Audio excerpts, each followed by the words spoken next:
Are you pessimistically optimistic, or are you optimistically pessimistic? Are you confused by that statement? That's fine. You're listening to this ad read, and that's all that really matters. At the end of the day, the only real question is, have you gone to heshirtshirt.com and ordered an amazing shirt? Because if you haven't, then you'll have to have words with meaningful conversations. Meaningful is Russell's left hand, and conversations is Brett's right hamstring. And let me tell you, no man, woman, child, creature, or John C. Stout has ever survived an encounter with meaningful conversations due to the sheer awesome power of the he shirt, she shirt shirts worn by the wielders of meaningful conversations. Are you done with meaningful conversations, biatch? Good. So am I.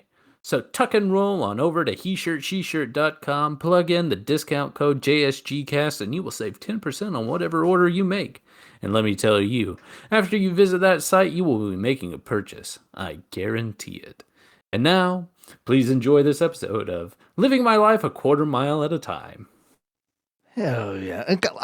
I gotta say something. Here, folks. Like, yeah, sure. All right, we've been doing these ad reads for a while now, and like, a lot of people have ad reads. I mean, we had them, when we were sponsored by Redacted, and like, those are big companies. It's a soulless sponsorship, right? They have no idea who you are. They never know anything. So I don't remember any new listeners or anything. He shirt, she shirt, right? He shirt, she shirt is a family-owned business, right? They're personal friends of ours that do this out of their home, right? So go support the local business. This is a heartfelt sponsorship. It is not soulless. It is full of soul. For real though, I am always in support of local business owners, and they deliver some quality products. I love my JSG cast shirt. It's legitly JSG shirt. And I was saying this before we ever had a sponsorship. It is. I have a few other shirts that I've ordered from them, and they are legitly the most comfortable shirts I own. I don't know where what material they get their stuff from. Oh my God, it's so comfortable, and it fits well. It washes well. I've had them for a long time, washed over and over and over because I'm clean sometimes, and this still looks like when I first got the shirt. Like they hold up very well. It holds up well, which is more than I can say from like some of the shirts that you get from Target that are really nice. Like they feel like they're nice quality, but the more you wash them, like the thinner they get. Yep. Like I have a Deadpool one that I really, really liked, and after a couple of washes, it was like this thin. It was see-through. Oh yeah. So now Lindsay uses it as like a nightshirt because I can't wear it. That's amazing. That's what that I don't want to be going out there with my nipples showing. I hear that. And you won't. Unless you custom order your shirt to have nipples on it. Then you can go out with nipples. Which is another thing this isn't even part of the ad read. This is from the heart. Yeah. You contact them. You've got your own thing you want to make. You have your own brand. You got a funny idea you have. Some art you've done. You just message them. You give them the stuff. They'll immediately put together like how it might look and what colors you want to do with it and send it to you. And boom, it's live printed in your lap just a few days later. Well, and one of the other things too, I don't know if this is true always, but at least when I ordered my JSG shirt, I got a whole bunch of extra stuff too. I got some decals. That's just for us because we are. Just for us. Because we're so special, Oh, that's so sweet. Kevin Conroy, cream on my chest. Hell yeah. T-shirt. Well, ladies and gentlemen, I would like to formally welcome you. Not formally.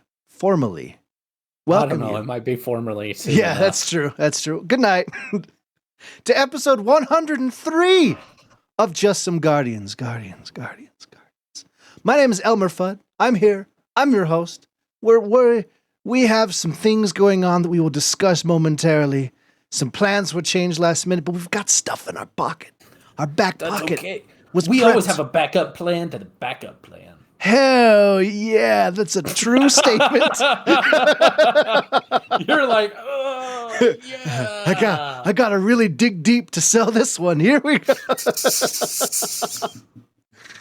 Well, ladies joining me, ladies and gentlemen, mostly, hey, just the ladies out there, just you ladies, listen closely, right? If you're a dude listening right now, mute the podcast. Ladies, it's the effervescent Russell. Ooh. You know, every time you say it, it gives me like these little chills. Yeah. That run through. My nipples get. Oh, men, hard. you can unmute now. You're good. Okay. I thought this was only for the men. No, that was only for the ladies. Shoot. Okay. Do we redo it for the men? Yeah. No. Okay. All right. If we do it for the men, I need to do the. I need to give them an effervescent Russell.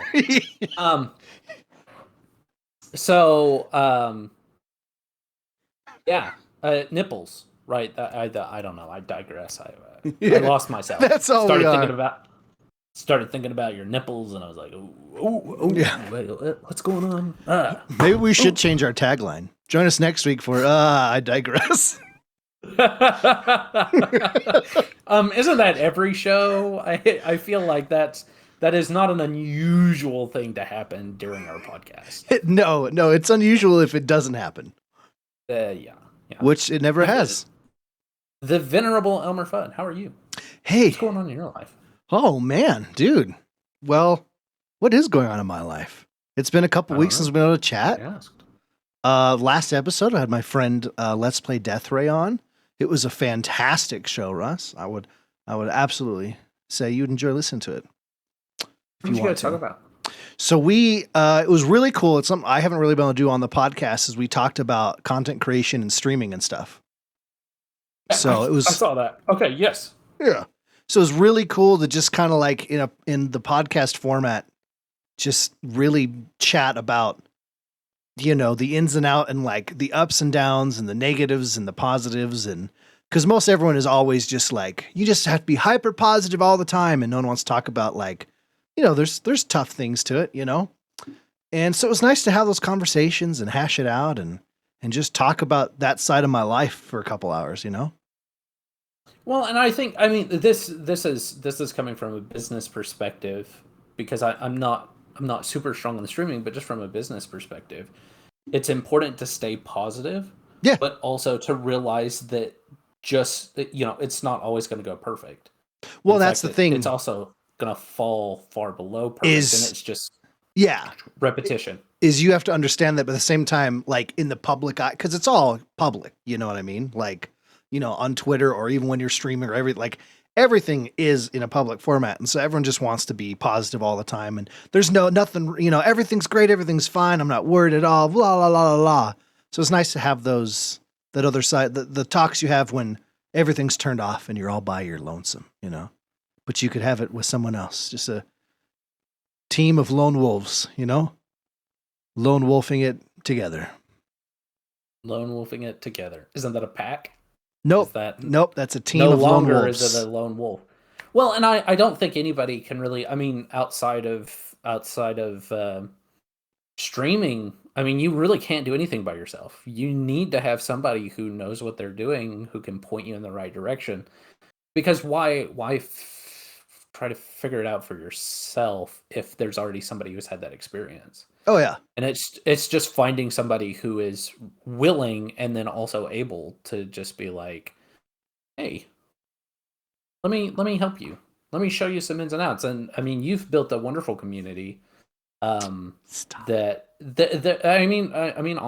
our community, but it's the one that you've built, is very positive and very loving and very caring.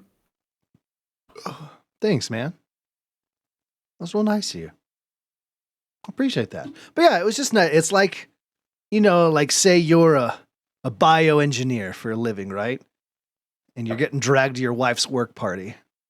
And they all do something in a completely different field, and they have to be like, oh yeah, but my cousin's here. He's also a bioengineer. And you're like, oh God. And then you guys can talk about it, It's that right. feeling. Isn't that like the most exciting thing, where you like, I've had that a couple of times where I'll be out and about and talking to people, and just all of a sudden somebody's like, oh, D&D, or they'll recognize the shirt that I'm wearing or something. And I'm like, oh, yes, let's talk. We're best friends now. Oh, that reminds me. Hey, anyone who's listening to this show. All right. I don't know if it was someone that did listen or what, Russ. All right. So I went on this beautiful hike with my family last weekend, right? We're on the trail. I'm wearing my JSG shirt. One, it breathes well. It's a great color. Like it's a really nice hiking shirt. He-shirt, she-shirt. He-shirt, she-shirt. Kevin Conroy, cream on my chest. But we're walking at the trail and this guy walks down and he goes, "Oh, hey, awesome shirt," and kept walking. And I like had such a panic moment that I didn't have time to turn around and be like, "Wait, do you know what this is?" You know, I don't know. So yeah, if you listened to the show and you saw my shirt and you knew what it was, please contact me, because it killed me the rest of the hike that I didn't turn around fast enough to go, "Hey, do you know what this is?" And it killed me. It killed me. But could you imagine if I just ran into someone to listen to our show on a random hiking trail? No. I did. I would have locked up. I had to get my computer fixed the other day, right? Because it had like a crack in the screen, so the pixels on this side were all broken, and the pixels going this way were all distorted. Yeah. Go to the Apple Store, $600 later, you know. But the funny thing was, as I was talking, one of the guys, the guy that was helping us, he was like, "Oh yeah, I'm really into gaming and all this stuff," because I don't know how it came up. And I was like, "Hey, me and my friend, we have a podcast. We talk about gaming." And he was like, "Oh really?" He's like, "Here, find it for me on iTunes." And I was like, "Cool." So I just typed it in. I was like, "There it is. There you go, right there." And he was like, "Cool, I'll give it a listen." And I was like, "Yeah, hell yeah, let's go." Yeah, good for you, man. Yeah, I'm so bad at that. Everything I do is like in the comfort of my room, and then the second I'm in public, I'm like, "Yeah, whatever you want." Okay. Well, because you can't jack off in public. Exactly, which is a problem. That's what porta potties are for. So yeah, so I'm proud of you for doing that. And pooping. The opportunity has arisen a few times, and and I didn't take hold. I didn't grasp firm to the shaft of possibility, you know? It's a lot of practice. Like it's a lot of getting myself outside of my comfort zone, because like that's what we do with our business, our side hustle, is talking to people and being like, "Hey, we have a business. We sell stuff online. You should go to our website and take a look, and let's see if we can be able to get you anything that you're already buying anyway, but you should buy from us," you know? And so it's starting to get ingrained into me. Oh yeah, so for sure. It's easy to do that for something that I have a lot of love for, versus something that's, I mean, I love it, but it's business, you know? Oh yeah, totally. Whereas This is fun, so I'm like, yeah, you should listen to it. But that's the first time I've done that. Yeah. Booty Sweat in chat here. I ran to a streamer in the middle of the woods once. I was like, "Yo, are you Brandito?" And he was like, "Yep." And we walked opposite directions. It was pretty cool. True story. That's nutty. Who is Brandito? I honestly don't know. Some streamer that he knew. I don't think I know who they are actually, but yeah. You said it like you knew who they were. Well, so I was reading it. Well, because I was reading it as him, and he knew who the person was. So I had to read it. It's called acting, Russ. It's called acting. Okay. Sorry. Yeah. You're really better at it than I am. I'm really good at acting. You want to hear me act like I'm confident? Yes. I'm not that good of an actor. Oh, he's a Doomfist one trick apparently. Oh, okay. Who was also a climber apparently. Hell yeah! Look at that. That would explain why you met him. A long time. Yeah, Ferg is Booty Sweat in chat there. Yeah, he goes all the time, minus when he hurt himself because he's an idiot and couldn't for a while. But there's that. Well, don't be an idiot. Like, yeah, that's what we tell him every day. That's the one rule of free climbing. Don't be an idiot. I'm pretty sure there's a few other rules in there, but don't be an idiot. It's a pretty solid one. Yeah. Hell yeah. What else I got? I don't think I got a whole lot, man. What's going on with you? Wait. Yes, waiting, holding on. We still haven't talked about the zoo that happened a couple of weeks ago. Really? Because we were waiting until I was going to be back on the show to talk You're right. We haven't talked about the zoo. I feel like that was so long ago. It was. Well, I mean, it was 2 weeks ago, but it feels like it's been longer. I guess it. So if it's been two weekends since then, it's been like a month, like 4 weeks, hasn't it? I don't think it's been that. I think it's been a couple. I think it's maybe been 2.5 weeks. No. It's only been a couple of weeks. Okay. Because I only missed last week. Anyway, the zoo, right? Yeah. Russ, I am never going to the Denver Zoo again. It was that good. Really? Have you ever thought in your lifetime that you would be able to physically pet a giraffe? I feel like the answer should be no to set you up, but yes, because here in San Russell, set me Antonio up. they have Shut up and set me up. No. Oh, wow, that's so. You should really broaden your mind and have these dreams. At the zoo, Russell, I got to pet a giraffe for free. Did they charge you to have to go up and pet them, or no? Were they just kind of they charge you to feed them. Well, okay, but you were able to. Okay, because like here they have where you can feed them, but they have like the railing blocked off, so you can't like go up and pet them without having paid. You can't get near the railing without having paid. Yeah, so it's like you walk in the dress of the first thing. First off, like Denver Zoo is like the only zoo I've been to, right? There's like 4 giraffes there or something. So you walk in, the first thing you see, there's like 15, 20 giraffes. Really? Every enclosure is like really good size and like beautifully done and everything. Like the Denver Zoo is really depressing, folks. Like I don't know, it's so depressing. It's just cement blocks and gray and everything looks depressed, But so everything's viewing everything through a glass, and they're all so staring depressing. At you like, let me out. But you walk in and there's 15 giraffes there, and there was even a baby giraffe. It was so cute. But so immediately, we pay for Ethan wanted nothing to do with the giraffes. Izzy really wanted to feed a giraffe. And so we paid, we got the stuff for her. So she walks over and it's a boardwalk where you're sitting at like eye level with the giraffes. Right. And so they're all just like dangling their head over the railing. And yeah, anyone can just walk up. They know where that's food. So exactly. Like, they're sitting there snacking all day. So Izzy's freaking out because her tongues are huge and it's like wrapping around her arm and it's like something out of a horrible sci-fi movie. And I'm like, oh God, shoot it. But yeah, so I got to sit there and like it like looked me in the face and I saw the eye look at my hands and see my hands were empty and went and like walked away. It was so awesome. My dog time where he'll just like, you can tell like his mood is just, you piece of shit. Like, I just hate you. Like I'll kick him out of the bed or he'll be laying on me and I move and he'll just go and it's just the biggest mood where he's like, F you, man. F you. I don't like you. Yeah. But so the whole zoo is like up a mountainside. So like there's levels to it. And there's this gondola that goes from the bottom to the top. And so I think next time we go, we're just going to take that to the top and work our way down. Top and then work. Yeah. And be smart, right? So you work, and it's got, different, you got your African animals, you got Australia has got its own section, all the monkeys are in a spot and you just weave your way through and like where the rhinos were, they had this huge, like fake plane dangling out over the rhino exhibit. So all the kids could like crawl into this crashed plane and like the rhinos would run up and down underneath them. Oh, that's so cool. I know.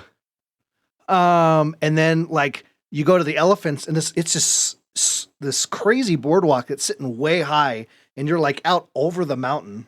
Like it's just a sheer drop underneath you as you're walking this wide berth where it's just wide open and next to you. You can see all the elephants and they're walking up and down and feeding and looking at you and waving their trunks. And it was magical. Yeah. So we get to Australia, right? And it was, I've never been between continents so fast in my life, but so we walk through the gate to Australia. And that's the thing is they have everything enclosed, but they have some, go ahead. Okay, hold on, because there's a good joke here. You said you've never been in between continent, but you have been in continent. What was that? Made me laugh. I had a continental breakfast at the hotel. Does that count? So fruit and some muffins. What is a continental breakfast? I don't think anyone knows. They did have a really cool pancake maker that like you pushed a button. I don't know how it worked, but you pushed a button, it hummed, and a pancake went and fell out the side of it. It was kind of cool. That's pretty cool. I do like those where they have like the pancake makers. And Yeah. It's like a factory line, so you could just be like. But yeah, so they had each section was like, it was just a big gate because they'd have some animals that were just walking around. So like we go into Australia and there are, I can't remember what they're called. Not dingoes Kangaroos? because those would eat your babies. No, they're like a small, it's like a small kangaroo. Like you'd think it's a kangaroo when you first look at it. A joey? No, that's a baby kangaroo, you fucking idiot. Well, you said a small kangaroo. It looks like a small kangaroo. A wallaby. Thank you, babe. There was just wallabies, like literally just roaming around when you walk in the gate. And like going between your feet, climbing up a wall next to you, just wallabies hanging out. Are they called wallabies because they're wannabe kangaroos? Russell, I gotta get look. Russell, Lindsay's pregnant, so I've gotta get in the role of the dad jokes. You know? Okay, I'm gonna let you in a little secret. Yeah. So dad jokes, right? Yeah. A good dad joke just naturally happens. You're forcing the fuck out of these. I thought that's what dad jokes were. No. You had to force dad it. Jokes, you dad have jokes to just shove happen. it in there. No. Like pegging. No, dad jokes are definitely not like pegging. That is a horrible thing for you to say. No, dad. All right, let me give you an example of dad joking. Right. Yeah. So we're on a drive. Right. My daughter's in the back seat. She's complaining how far this drive is. Right. And and she goes, "Dad, I can't stand this." And I immediately turn around and go, "Good thing you're sitting then." And kept driving. Yeah, stuff like that. It's just got to happen, Russ. It's okay. You're learning. That's the important part. I'm proud of you. I gotta get into practice now. Yeah. It's like a stand-up routine. I gotta get out the bad jokes before I can get to the good ones. Yeah. Yeah. So there's wallabies everywhere, which were super cool and adorable. And then we actually got now to see all I can think of is wannabes. Wannabes, like every time I hear you say wallabies, I'm like, oh, a wannabe. No, that's not. No. They do look a lot like a kangaroo, though. Look them up, legitly, just a tiny little kangaroo looking thing. But yeah, so they had like a whole bunch of alligators in an exhibit, and like they had this play area where they had I don't know, an Australian crocodile or something like the life size, how big they'd be, and that was insane. Like you've watched Crocodile Hunter and you've seen them, and it looks nutty. Yeah. But like stand at a life size statue of one, you're like, holy shit, he put his head in that thing? No, thank you. Crocodiles are dinosaurs. Huge, dude. Huge. Yeah. But yes, there's just, a ton of animals there. It was just really cool. All the animals were happy and moving around. We got to the monkeys and they'd like walk up to the window and like put their, like look through the window at you, and like make eye contact and like wave and shit. It was so cool. I have the best orangutan story. Bring on the orangutan story. This actually happened at the Denver Zoo. And you were talking about how they wanted out so bad, the animals. Oh, yeah. So this orangutan, he's kind of chilling in his hammock, and just kind of chilling there. And like all these people are like standing in front of him, and he got so tired of it, he like got off the hammock and he like grabbed his blanket off and like wrapped it up around his head like a hood. And he walked over to the door and he knocked on it to be let in so that he could get away from this joker standing outside the window. That's so awesome. Look at me. I'm a human. I've ever seen. Yeah, and that's what it felt like. Like his whole thing was like, I'm a human, let me out. Like I'm wearing clothes. Obviously, I'm a human. Oh, yeah.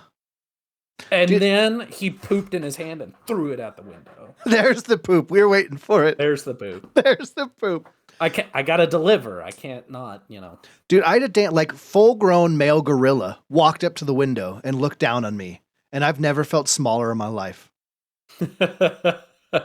Like you see, like they're huge. You see them, normally in the zoo. They're usually sitting back. They look depressed. They're hiding in a corner the whole time. It walked up to the window and just looked down at me, and I'm like, "Hey, you would destroy me. I would be dead." Hey, big fella. Yeah. Hey there, Buckaroo. We're friends. Have you seen the video of like the guy showing the chimpanzee a magic trick? Yes, And like it, the chimpanzee freaks like out. falls over backward. Yeah. I think it's actually an orangutan. It was either a chimpanzee or an orangutan where it goes, whoa, and then it falls over backward. Sorry. Yeah.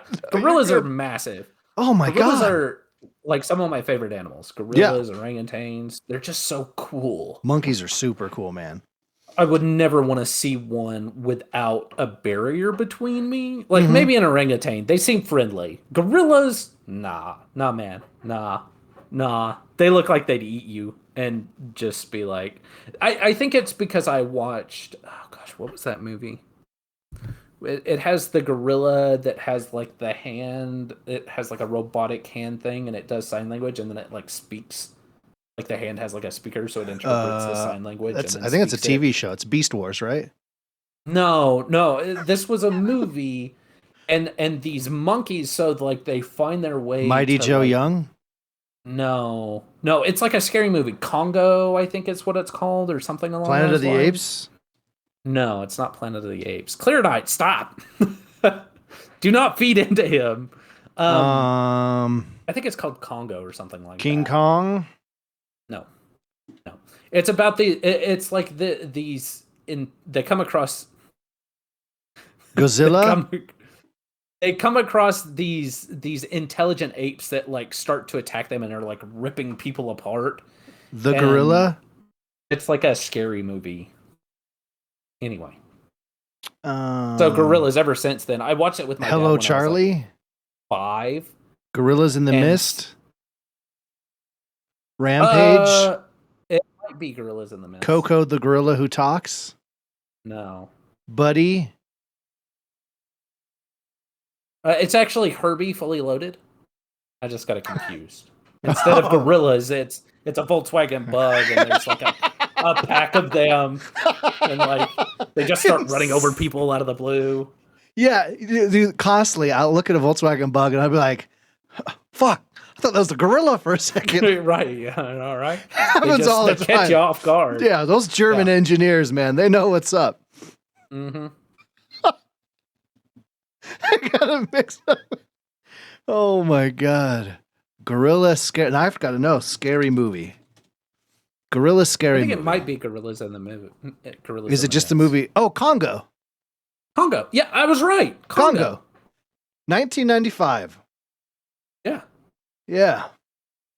And I literally watched it with my dad when I was like 5 or 6. I have no idea why he let me watch this movie. Harambe. This time it's personal. Harambe 2, Second Blood. The Reckoning. First Blood Part 2. We have a Part 2 of a First Blood. Well, it's Second Blood. The arterial spurt afterward. Yeah, exactly. The first cut, and then the arterial spurt. A lot of blood comes out, you know what I mean? I digress. Yeah. What was story of our lives. More about the... was there more about this? Just a little more, real quick. Okay. I'd mentioned a long time ago when we went to the Denver Zoo, and there's a hippo, and if you recall correctly, my son went, "Oh, Daddy," and pointed at the hippo, and I almost threw my child in the enclosure because I was like, "I am not a damn hippo, son." It made me so mad. So good news, we went and saw the hippos, and my son didn't go, "Look, Daddy." So that's a win in my book, you know? It was just when you saw the elephants.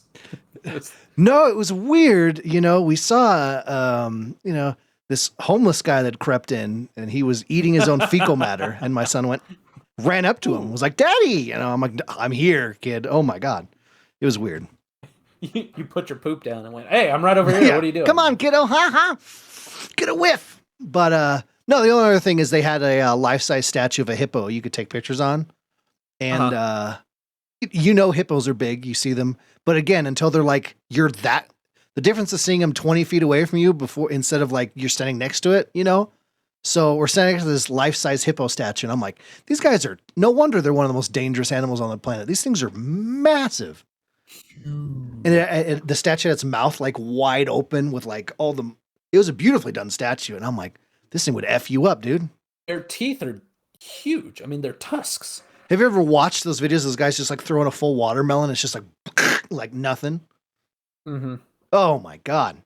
But yeah, super cool zoo. I'm never going to the Denver Zoo again. It was a great atmosphere. Everyone was in good spirits. And all the enclosures were super cool. The viewing experience was great. And yeah, I liked it.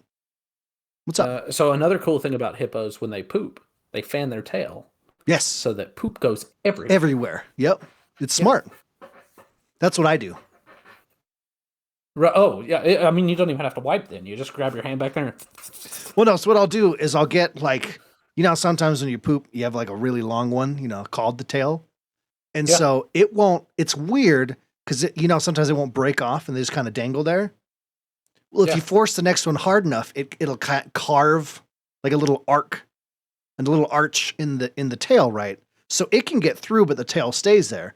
So when I'm done, I just wiggle back and forth with the tail and just spray everywhere. Maybe that's why my son thought I was the hippo. That was more disgusting than I thought it was going to be. Yeah, I know. That's why I went there. I mean, wow.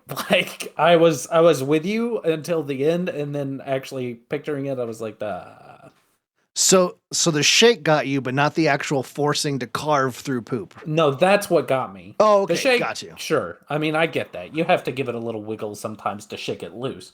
Yeah. That's cool. It's the two poos. Yes. The two poos. Stuck to you that by ELMMERFUDD. Literally, it just carves through. Like what is happening? Oof. Hey, so what's new with you, Russ? Wow, I don't even know. Well, so I was watching the newest season of Castlevania. Right? I've been working through that too. Oh my gosh, that so whole good. Series has been. I mean, it just feels like it's gotten better and better every season. And I was like, after the second season, when spoilers, it came out 2 years ago, so if you haven't seen it, go watch it. But when they killed Dracula, I was like, where are they going to go from here? I mean, like, that's kind of the point. But the way they explored the characters afterwards and deepened, like, a lot of the peripheral characters, Isaac, Isaac's like loop has been incredible. I haven't finished the season. I don't know if you have or not.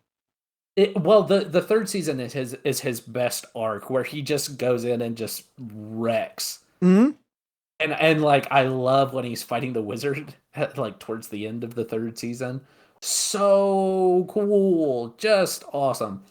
The fourth season, fantastic. The animation is amazing. But oh my god, so good.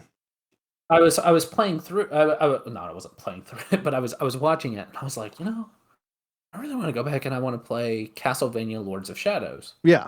And Lords of Shadow 2. Because that's how I got introduced to the Castlevania series. I never played like the NES version or any of the others, like the Game Boy ones or any. But I really liked Lords of Shadow 2, because you get to play as Gabriel Belmont. And that series itself is not canon. But you play through and you find out that this guy then becomes Dracula. So you're playing through the fall of Dracula, then how he became Dracula, and then in the second one, you're playing him as Dracula, which is just awesome. He has like a blood whip, and he has like this void sword, and like it's pretty cool. Like there's some intense moments. And so I was like, I really want to go through and I want to play that again. I wonder if it's on PSN. It's free on the PSN network. So I was able to download it. So I've been playing through that recently.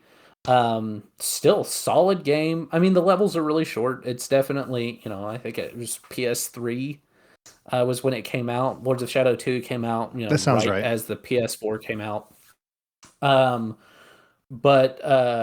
the levels are short, but they're fun. Like the gameplay is fun. You're starting to feel powerful. Like you get these boots that allow you to run super fast, and you're throwing daggers and throwing, light bombs at vampires and grabbing them with your whip chain and pulling them in. And it's very God of War combat. Yeah, and the music is always amazing in Castlevania The games. music was really good. So I've enjoyed replaying that. I'm looking forward to playing Lords of Shadow 2 and playing the DLC because I never got to play that one where you play as Alucard. So that's what I've been playing. That's what I've been doing when I have time to game is playing that, and then I've played some Biomutant. What'd you think of Biomutant? I've heard. I wasn't expecting a lot going into it. Yeah, and I think that's the main thing. With a lot of games, they'll promise you the moon. I mean, the Peter Molyneux temperament where they're like, oh, it's going to be so awesome. And a lot of times, this game will literally give you a blowjob. Yeah. Right. I mean, you hear about games early in their development cycle where they're like, yeah, this is what we're going to try to do. And everybody's like, oh, they're going to do this instead of we're going to try to do this, Mm-hmm. And so when it finally gets there, and I've been guilty of it too, where I'm like, it didn't live up to the hype. I wasn't super hyped about Biomutant. The reason I picked it up is because I thought the animation was cool and it looked interesting, fun. Yeah. The combat is really the standout. It's a lot of fun. The combat is, exactly what it looks like. It's a kung fu type style. You do a lot of flipping around and moving around, and it looks cool and it feels pretty good. Like, I don't feel. I feel like a kung fu master. Hell yeah. And you can go towards more of like the bullet shooter kind of thing where you have just the gun, but even then you're flipping around and as you're like rotating through the air. And is there like bullet time where stuff like slows down while you're flailing around, or it doesn't really slow down, but because of the way the controls work, you're hitting stuff. Does that make sense? Yeah, for sure. Because it has a pretty generous like snap-on targeting system, especially for the bullets. Mm-hmm. So as long as you're like lined somewhat close when you go to do your flips, it starts lining up with them, and I think it does slow down like a little bit when you're rotating through the air, that kind of thing. But there's not like a specific bullet time where it's like you have a bar that extinguishes. It just kind of does it. Naturally does it, yeah. Yeah, and so I've enjoyed that. I'm, for anybody who's listening to the show, they know that I'm very board and sword. I like melee. If there's ever a choice, I always go for the melee build. Same boat. Oh yeah. I've geared my guy towards dual wielding swords, and yes. So it's fun. Like the story is, it's interesting. Mm-hmm. It's I would say there's a lot of empty space, but there's also a lot of opportunity to get into combat, which is fun. I mean, that's the main part of it. This game is not something where you want to sit down and go, "Ooh, I'm so excited to play the next event in the story." You're probably not going to run into that. It gets a little repetitive, but the combat's fun. So, I mean, it's one of those where you just kind of want to sit down and carve some stuff off. Yeah, and have a somewhat, there is a story. It's definitely very kung fu-y, if that makes any sense. Yeah, no, absolutely. That's a really good descriptor for yeah. There's certain genres where that's saying the genre name is a really good description, and that's one of them is kung fu. Well, and even like it reminds me of a lot of like, did you ever watch Hong Kong Phooey? Oh yeah. The old like Hanna-Barbera cartoon with the dog. I mean, it's kind of like that because you're playing as a talking animal. Everybody else is a mutated animal of some sort. Which and anything that involves like animals being people wearing clothes. I don't know. I just love it. And it's fun. It gets a little preachy. It's definitely a post-apocalyptic, and they're like, humans are the worst, and they destroyed everything, and I mean, it's like, oh gosh, come on, I get it. It's post-apocalyptic.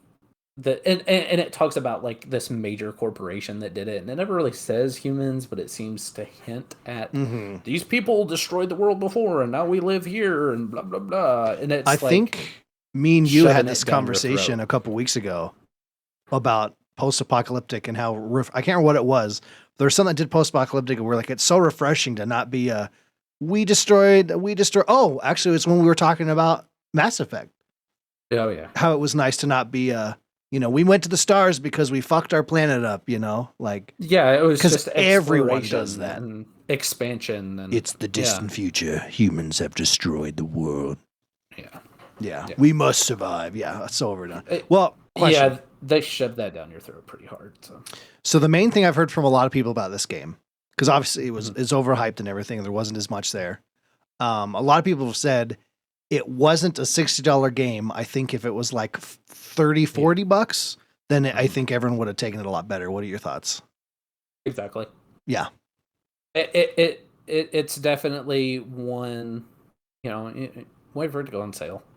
Yeah, I hear that. It's not worth buying right now at $60. At least in my opinion. If you're super bored and you got the money to burn, go for it.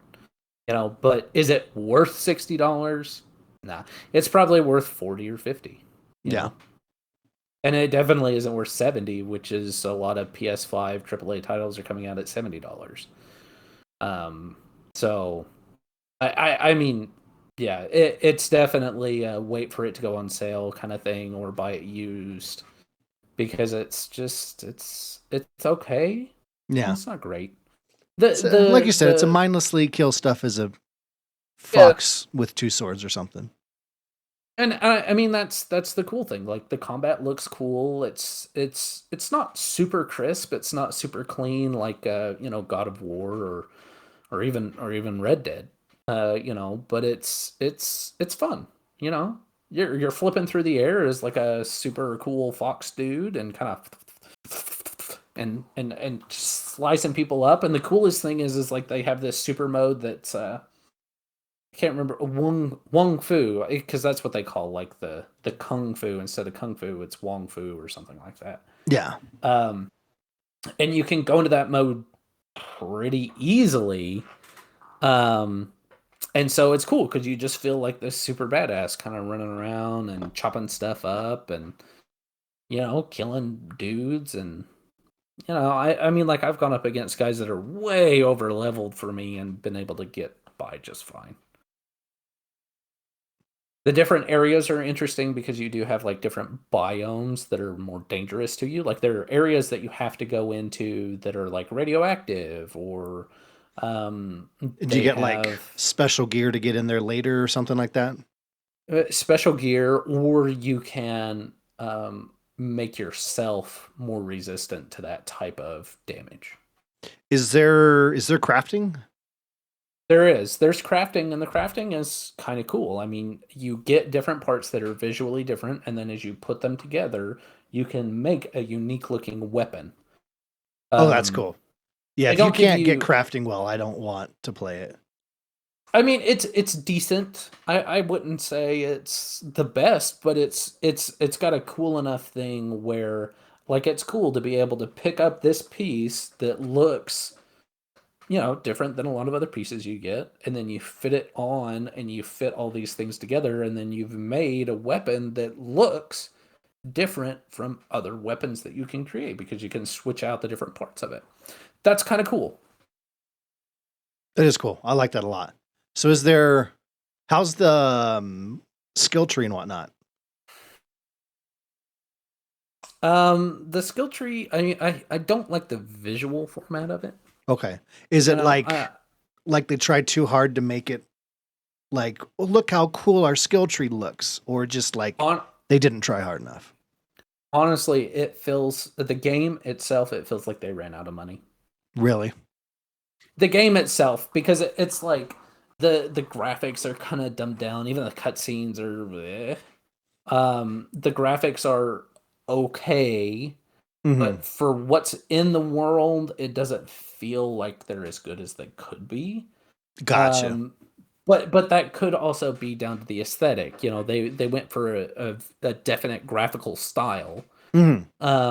And so that could be part of it. But it really, the game itself, it feels like they ran out of money or were cutting corners to fit a smaller budget. That makes sense. That's a good Um, description. you know, and that's just what it feels like the entire game. And so like the skill tree menu, it's just a bunch of lists of things. Oh You know? gosh, so it's like And the super menus are basic. kind of, there are so many menus and they're kind of I got to all get over the through this place and you menu have to to go get to to a this different menu, and screen if I to want to do look it. at this, I Yeah. got to go through this and click this and close this and move this around. Yeah. Yeah, and that's kind of what it feels like, or at least to me. And I mean, you know, like I said, I mean, 30, $40, sure. I Oh mean, yeah. it's fun enough for that. The world feels empty because there's a lot of open space. Just To open make it feel space. bigger. And there's like roaming enemies that you can run into, and that's fun, you know, because then combat's fun. Um, but yeah, I mean, it's just it's kind of empty. The side quests are real dumb. Like, oh yeah, go from here, point A to point B, and now you've completed a side quest. The side quests are mostly about exploration, which is fine, but if that's all there is, That's like, interesting for side quests. Usually it's like go kill 7 zebras. yeah, you know, there's not a lot of like the fetch quest type stuff, but there's a lot of go from point A to point B. Go from point A to point B. Look at this cool Search thing it. we totally put in the world for you. Yeah, and search through a bunch of different washing machines. But the thing is like the world itself is, you know, it looks okay, but there's not like there's nothing that I've come across where I've been like, oh, this is so cool. Yeah. I got you. Yeah, I did see it. There's a couple videos actually that popped up on my going through my TikTok feed, right? That were like multiple times has popped up where someone be looking at another character in the game, be like, this guy looks more like a lead character than mine does. Like this guy looks like a main character. I do not.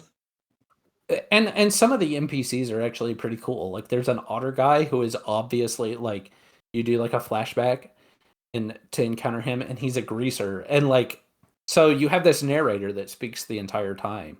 I have heard a lot of things about that literally the entire time. The narrator's fine. Like I haven't gotten annoyed with him. Of course, I haven't poured in like a ton of hours. Yeah. You know, maybe 10 or so. You know, Mhm. nothing huge. And probably less, to be completely honest. Probably closer to 4 or 5. But he's not Wow. super annoying. I don't need to take your opinion on this game then. With less than 5 hours? What do you know? That's fair. I've gotten through most of the main quests, so Just kidding, you know, kidding. whatever. Kidding, Russell. Yeah, but yeah, I mean, it's Please love me. You know, and there's you can be like evil or good. Mm-hmm. There's not a lot of in between. You know, it's kind of you're a jerk or you're a nice guy. Like there's one side quest where you walk up to this guy and he's like, "Will you help me out?" And if you say no, like you don't just say no, you punch the guy in the face. And I was like, "Oh, okay. I guess I'm playing that kind of character." Oh yeah, Like, no, that's was it in Mass Effect? There's this news reporter lady, and you can there's an option where it just says like I'm done talking. And you're like, oh okay, yeah, I just want to shut the conversation down. And your guy punches her in the face. No more questions. Just walks away. You're like, wait, I didn't see that coming, which is awesome. And you do it every time now, but it's one of those things where you just don't know it's coming. You know, that's one of the coolest. Like in Mass Effect, we're I digress, but still, in Mass Effect, it's either I'm a jackass or I'm a really nice guy. Like because like if you push, it's immedially pull a weapon on people. Oh, like, oh my god, yeah. There is no in between. It is. And I love I'm gonna it shoot so you in the much. face right now. Yeah. You know, or immediate threats. I'm gonna kill you, you son of a. You're like, whoa. There's and it's always been a thing where a few people you're like, you just say like, hey, I don't like how you did this, and your character just like shoots them. I don't think you should live anymore. You're like, wait, I just said the option said I don't like you. That was the whole option. I don't know. I was going to shoot him in the face. Yeah. Yeah. Or it's always like way over the top where you choose an option. It's like the option's no. And your character shoves him against the wall and is like, "Oh, you and your family and everyone you've ever met dies because everything you said is wrong." You're like, "I just said no. What's happening?" Yeah. No, it's yeah. But yeah, I had one of those moments where he's like, because like immediately I was like, it's cutesy. I want to play the jerk, and see how far they go. And he just straight up, like, this guy's in the middle of a destroyed village. You walk up and he's like, "Yeah, it's been so awful. I've lost everything. Will you help me?" No, bam! He just hits him in the face. Your life sucks. What's one more thing on the plate? Yeah. So it's interesting. Like I said, game. It's worth $30 or $40. It's interesting. It's got a cool art style, and the combat's fun. But don't expect much more out of it. No, I'm not. And that's like, I'm glad I didn't buy it. It was a game I was super excited for because, again, it looked, it was a really cool idea. And then, I mean, the second it launched, I just immediately I heard from everyone, "This is not it." And I'm like, all right, glad I didn't buy it. It's fun, and you probably would have had fun, but there as I'm playing through it, I'm like, man, I spent $60 on this. Yeah, what am I doing with my life? Oh my god. Like, well, I guess it's only $60, but still. You been playing anything else? Castlevania. Yep. Biomutant, and I've been playing Mass Effect. How's Mass Effect going? I am not that far into it. I got through the Citadel, which is why when you were like, "Yeah, we're going to talk about Mass Effect tonight," I was like having an anxiety moment because I was like, I am nowhere near done with this story. Not even close. That works. Well, we were going to have an episode tonight where we were going to bring on some people that are playing Mass Effect for the first time because of the Legendary Edition and talk about Mass Effect 1. I just finished Mass Effect 1 on Saturday. Ooh, that's something I can talk about too, actually. With another thing that happened Saturday. But yeah, no one could make it last minute, and that's okay. So that gives Russ more time to get through Mass Effect 1. So we can have that talk later. It took me forever to figure out how to get to planets. Mm-hmm. Because you go to a planet and it's like, "Oh yeah, you can investigate this planet, but you can't land on it." I'm like, I kept going to all these different, because I was trying to follow up on some side quests before I went and started working on the main story. Yeah. Smart. That's what I do. And I'm like, I know there's a thing over here, but I can't land on any of these flipping planets. Like, it says it's in this system. Where do I go? And so the only planet you can land on.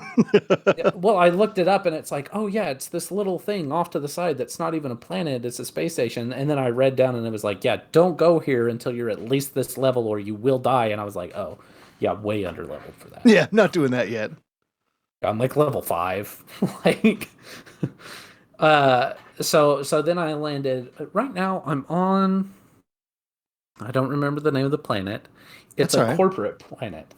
So you land and the first thing is all these businesses, the exogeny people, yeah. I think so, yeah. Mm-hmm. And the first thing is you land and they're like, "We need your weapons." And no, that's the other one. Shit. Oh my god, hold on. Keep talking. Why am I forgetting the name of this planet off the top of my head? They land, and I was thinking this is another example of the options that you were talking about, because I was like, no. And then my Commander Shepard pulls a gun on them, and they're all on a standoff, and I'm like, all I said was no. What the heck is going on here, man? You just went from 0 to 10 real quick. Novaria. God, I'm an idiot. Novaria.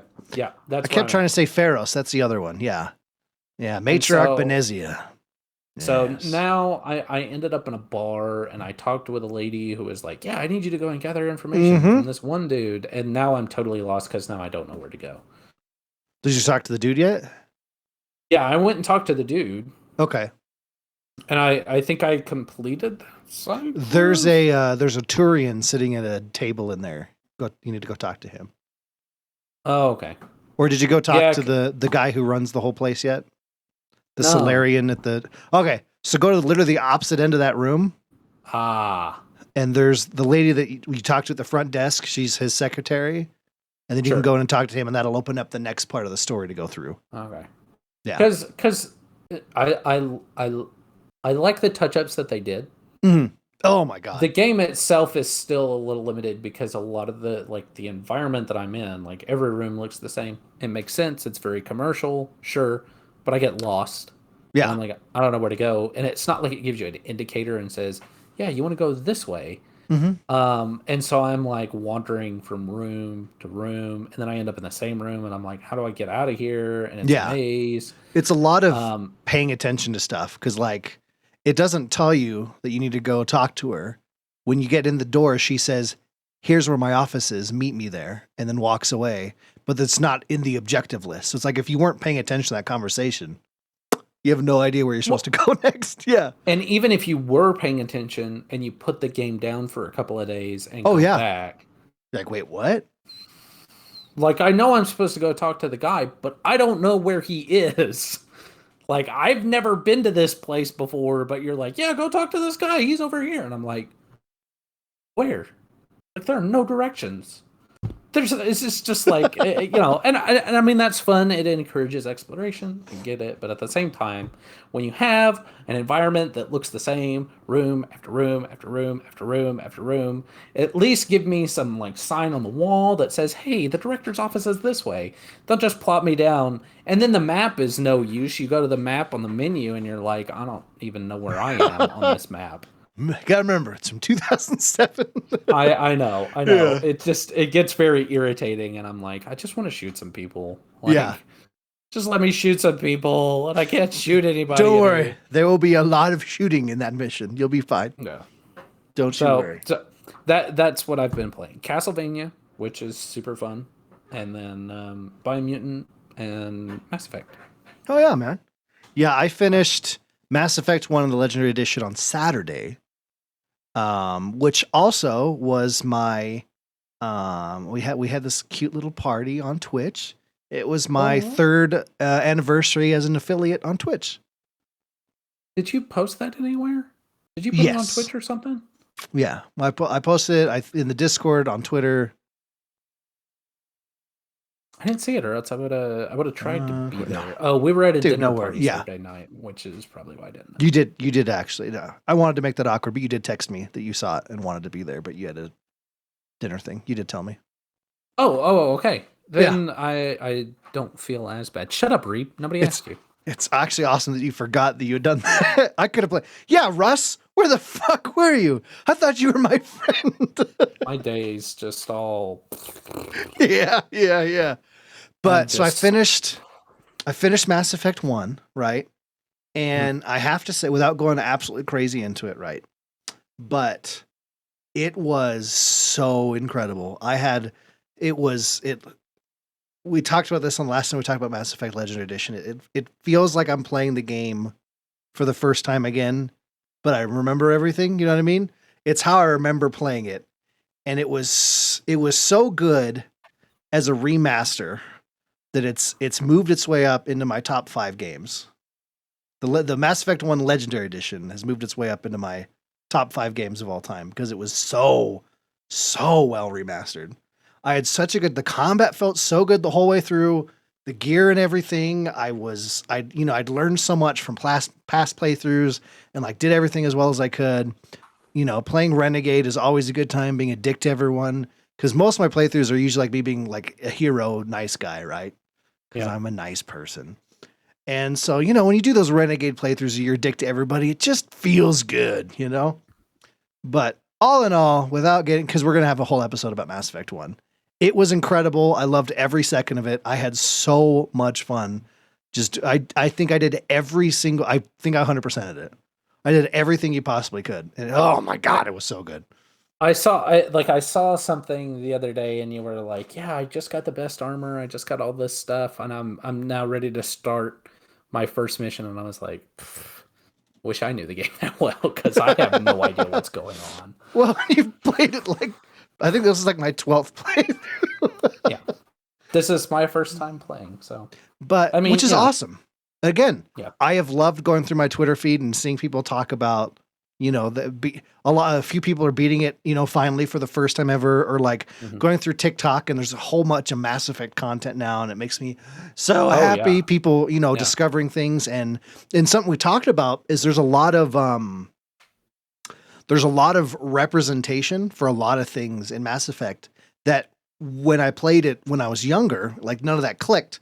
But you know, we're in an era now where everything is out there, right? There's not, you know, Right. all sorts of representation, everything going on in the world. Like it's on your mind because it's in your face all the time, which is good because you want to know this stuff happens. It's, you know, and so it was cool for me just to see my perspective of that, right? But to have people like totally leech on to different characters and different moments and stuff. And it was just like, Oh, sure. oh my God, it's been so cool. And I'm excited to see them get through the other 2 games because it just keeps continuing with that line. Oh my God, it was so good.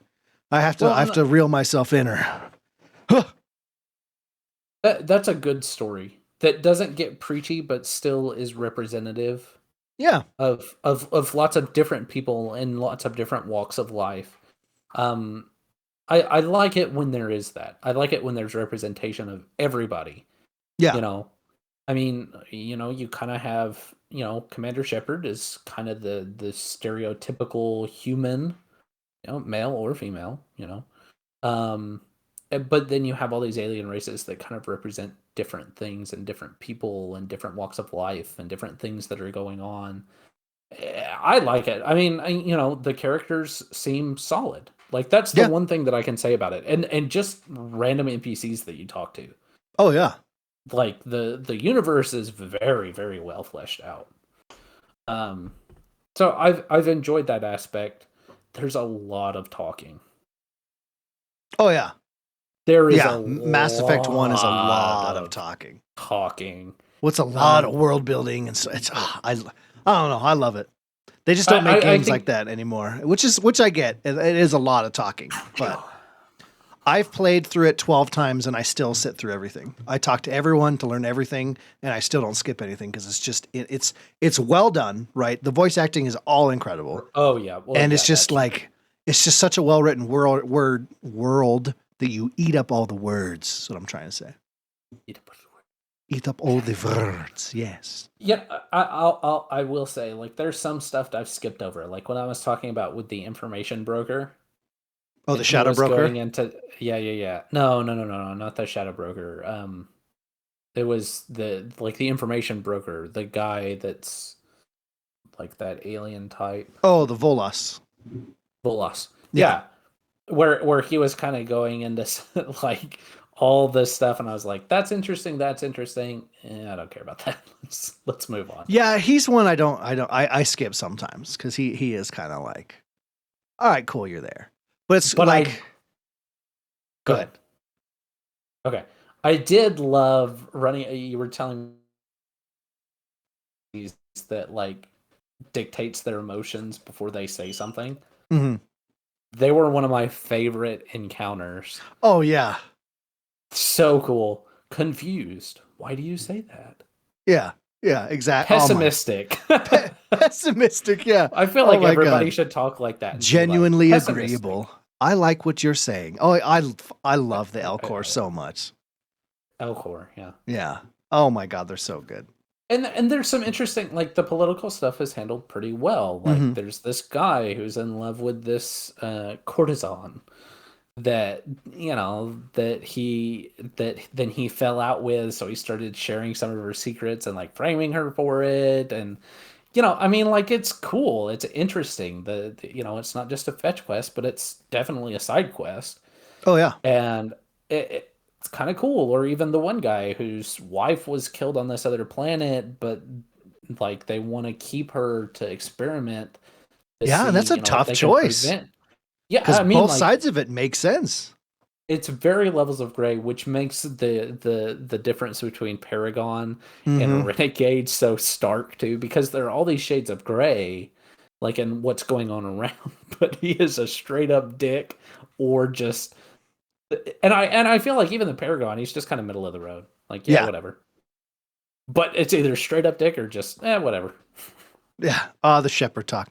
I have to go now. Oh yeah.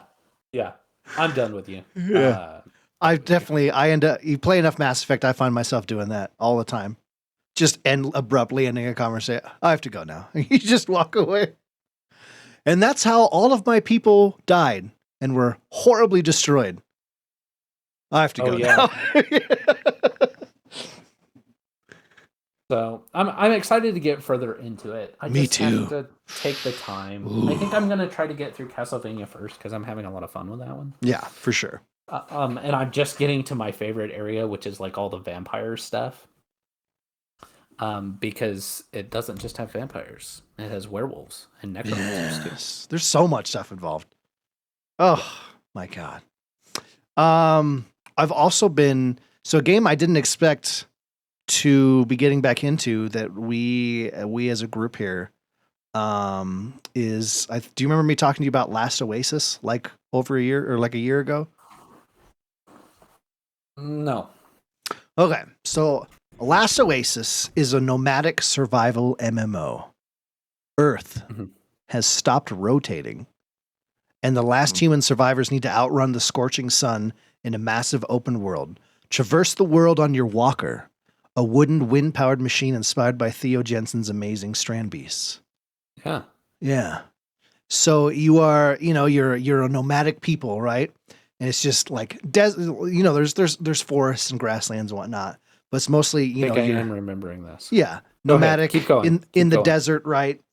There's like these big monkey dudes that are like mostly enemy types, and there's it's these huge creatures that happen too. But the big thing is getting fragments so you can unlock knowledge to help you craft other things, build other things, learn how to do other things, progress forward. And then, so what we're doing is we actually have a private server where we're all playing on, and when I played it before with Gunbait, me and him played it a lot back in the day. We were playing live on servers, and that shit's crazy, man. Because it's the majority of the game is hoping that other players don't run up on you, kill you, steal all your stuff, and then you're just like any other survival game. Exactly. Where you play, PvP, where it's like, please don't attack me, and you're just trying to find a place that you can like hide your base in the off chance that they don't find you. Yeah, and I'll retell a story. Well, I guess we weren't doing the podcast when I played before, so this story hasn't been told. But the baby shark story. Okay, if it doesn't ring a bell, then I haven't told it. Good. Yeah. So I remember you mentioning this game at some point, but I don't. Yeah. I remember like the wood machines. So the wood machines are very intricately done. How the leg movement and the torque and everything, and like they're so beautifully designed, and each one is used for different roles. And there's the ones that are just massive, where like 50 people can ride on it. And there's shooting spears and shit off every direction, and storage, and ones for all different. They recently added one that actually flies for a scout. It's like a 2-seater that actually like you have to flap it, and you fly around. This latest update came out 2 weeks ago. They added a giant fucking sandworm monster. It's just huge, flying out of the sand and stuff. And so there's walkers specifically. Yeah, the giant sand monster. Yeah. The giant sand. Not taking that joke. So there's walkers specifically designed to battle the worm. That's like, built with like an enclosed canopy, low center of gravity, everything so it doesn't flop over, Yeah, you need that low center of gravity. Yeah, hell yeah, brother. But there's walkers just for everything, storage. There's a walker that is literally your base. Well, for one, you can store your base in your walker, which is cool. You can build an intricate base out of like stone, wood, whatever, and then you can store the entire structure, just goes whoop into your walker, and then you can move to another tile or server, right? And just unload your base in a new spot, right?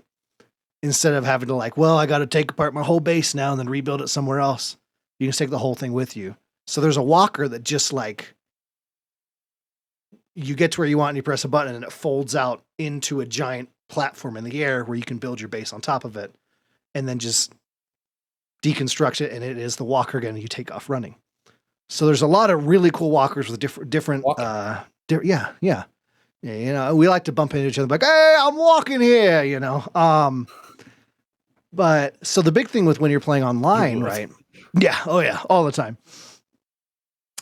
is there's big organizations of players that, you know, Right. rule servers. Because the big That thing is, really suck. Yeah. you know, big clans, the big thing, you can tax a tile. So there's the whole map, right? It's not like when it says open world, it's not like the whole map's just there.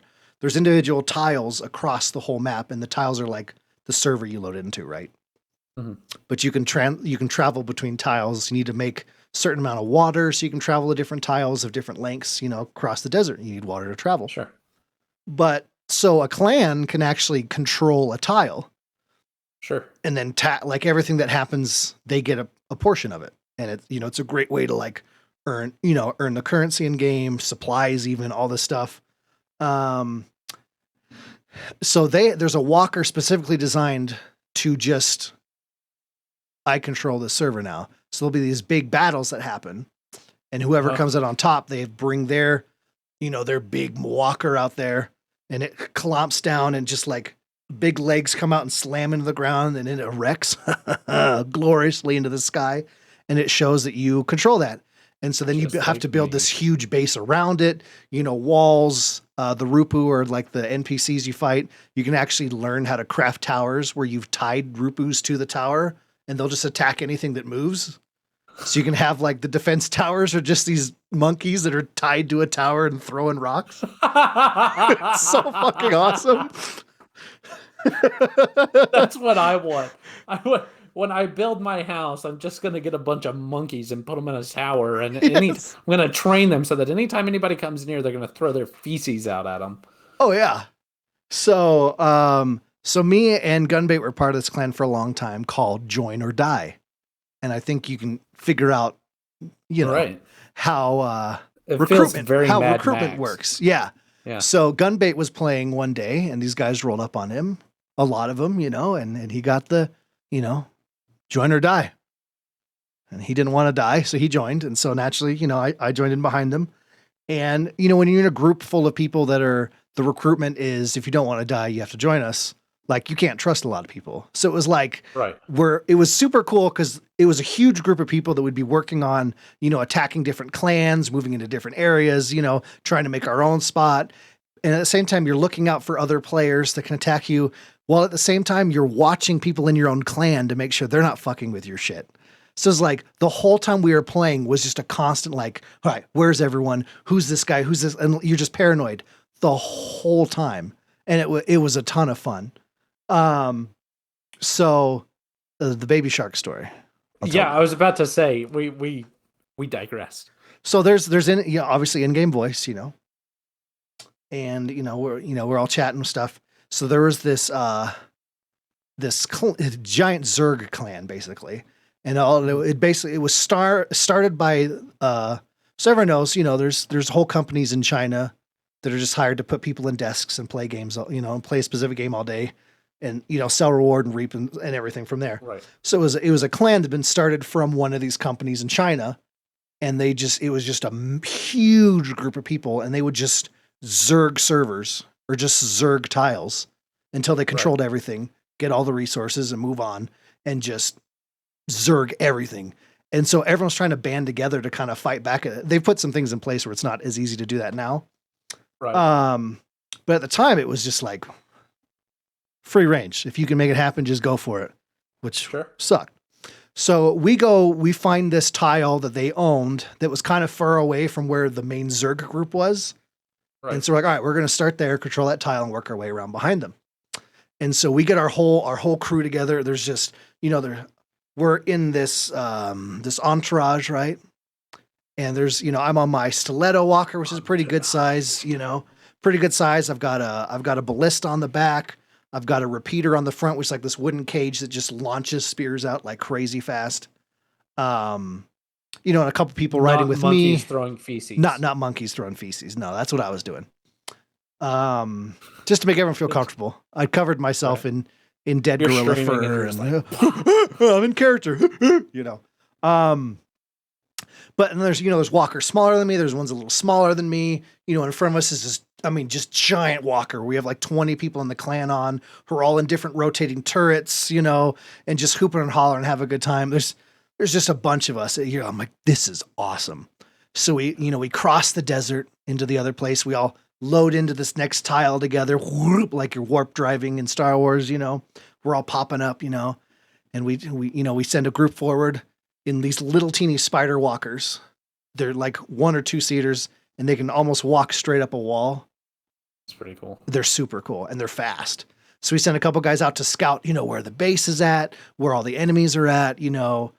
We sent some feelers out to like tiles in the rotating area around us to see if there's anyone on those servers that would come rushing to save, you know. Sure. Like, all right, so once we got our plan and set, you know, we're all in Discord talking stuff. Some of us are in game. And so then we attack, and it was a glorious battle. We're like, you know, we've got people going in to take out these turrets. There are enemy players, you know, diving out, and we're all, you know, out there, you know, in our nomad-y ways with our big wood spear with a bunch of bones sticking out of it, you know, like a sword. And, you know, it's a really intricate, like block the direction you move in your mouse and attack and everything. Sure. And, you know, stitched armor and everything. Everyone just looks amazing, right? And we're out there and everyone's, you know, yelling and stuff in game as you're battling each other, you know, Havachi, Avast, you know, it's so much fun. So we finally win. And then we have to break into their base. And so we've got people that are launching firebolts poof, into the side of the base. Some of us literally just chopping at the side with axes. There's like 30 or 40 of us sitting at this base, just chopping our way in. We get through, get everything they had in this base. It was a ton of supplies, really good gear. You know, everything we needed for crafting. We're like, yes, we're feeling great. And we get in and we go to a meeting point in the next tile over where we'd quickly constructed a base to like store all the stuff we stole. Sure. And like, we all stop and take a breath. We go, wow. It was nonstop action for like 2.5 hours. This battle lasted for 2.5 hours. It was nutty. So we stop, and out of the trees, because only people in your clan show up on the map. So you actually have to physically see people to know that they're there. Yeah. So I don't know if we didn't have a scouting party because we were all just like so tired from this battle. So in the tree line, slowly in the distance, you hear, baby shark doo doo doo doo doo, baby shark doo doo doo doo doo, baby shark doo doo doo doo doo, baby shark. And this army of walkers comes flying out of the tree line, blasting Baby Shark at full volume, while hundreds of people jump off these walkers and just start slashing us down while they're all singing Baby Shark in game to the guy blasting it through the game, you know. And we just got decimated by this Zerg group blasting Baby Shark at full volume. And to this day, I hear that song and I get PTSD. It's terrible. So me and Gunbait like somehow survived this fight and like fought our way like back to back, just fighting our way through all these dudes. It looked like a lot of them had died from the previous fight, so they were like naked with a stick, so it wasn't like really hard, but there was a ton of them. Right. Yeah. So we make our way out. My stiletto walker that I just built for this battle, I see it in the distance getting tipped over and broken apart by a bunch of dudes. And I'm like, oh no. So we run across like the whole map on foot and like gather enough materials to build this tiny little walker while running away and get some water. You know, we take off to a whole nother place and we're like, I think we can do this. So we quietly leave the clan and take off like tile after tile to get as far away as we could. And we're like, we're going to start our lives fresh. And we started our lives fresh over there. And it was just, it was an incredible train of events, man. See, and that's why I want to get a PC so I can have these experiences. Yes. I'm so sick of being left out. Oh, dude, PC gaming, there's all those games on there. There's so many just weird games out there that you can just have these experiences on. Play like Star Citizen with you guys. Yeah. Or like, you know, I just want to be able to, you know, because you and Gunbait and Reap's here. Yep. You know, and Clear Night and Booty Sweat. Mm-hmm. I just miss playing with you guys. Yeah, man. I love you guys. Get on it. Hashtag JFingersButt. JFingers buttholes. But yeah, so we've been, you know, on the private server, so we can just kind of learn everything, you know, and then yeah, it's been mostly just to like not have we're looking over our shoulder the entire time, so we can like play with building and, you know, learning different things and understanding how different crafting mechanics work and whatnot.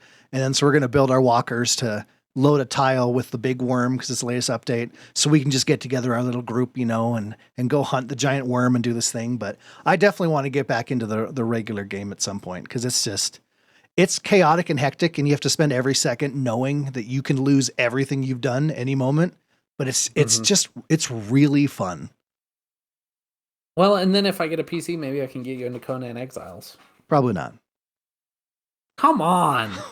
It's a survival game. I can't. I've watched it. I just can't. Maybe it's different if I play it, but I can't get into that one. I don't know why. It just does not hold me. Really? Yeah. I love that one. I know. I did hear they've had a lot of updates recently. Yeah. So maybe I haven't looked at it in a while. I like that it has dungeons. You run through a dungeon as a group because I've tried to do a dungeon by myself and I got all the way through it. But then when I got to the boss, I got on. Mm-hmm. It was awful. But that's the fun. It has like these dungeon areas, kind of like Valheim, where you have like the bosses and stuff. Yeah. And you get like unique materials from them to be able to create things. I do like that. That's the fun, and I never got to participate in any of that because I didn't have people to do it with. Mm-hmm. Also, I wouldn't want to do a PvP server. I'd want to do a PvE server. Because it's been a long time coming. If you get a PC, I will look into Conan Exiles. Okay. And if that doesn't sell you on getting a PC sooner than later, I don't know what will. As soon as one goes on sale, like the one that I want, as soon as it goes on sale, I'm gonna get it. All right, deal. I'll send you some links too. Perfect.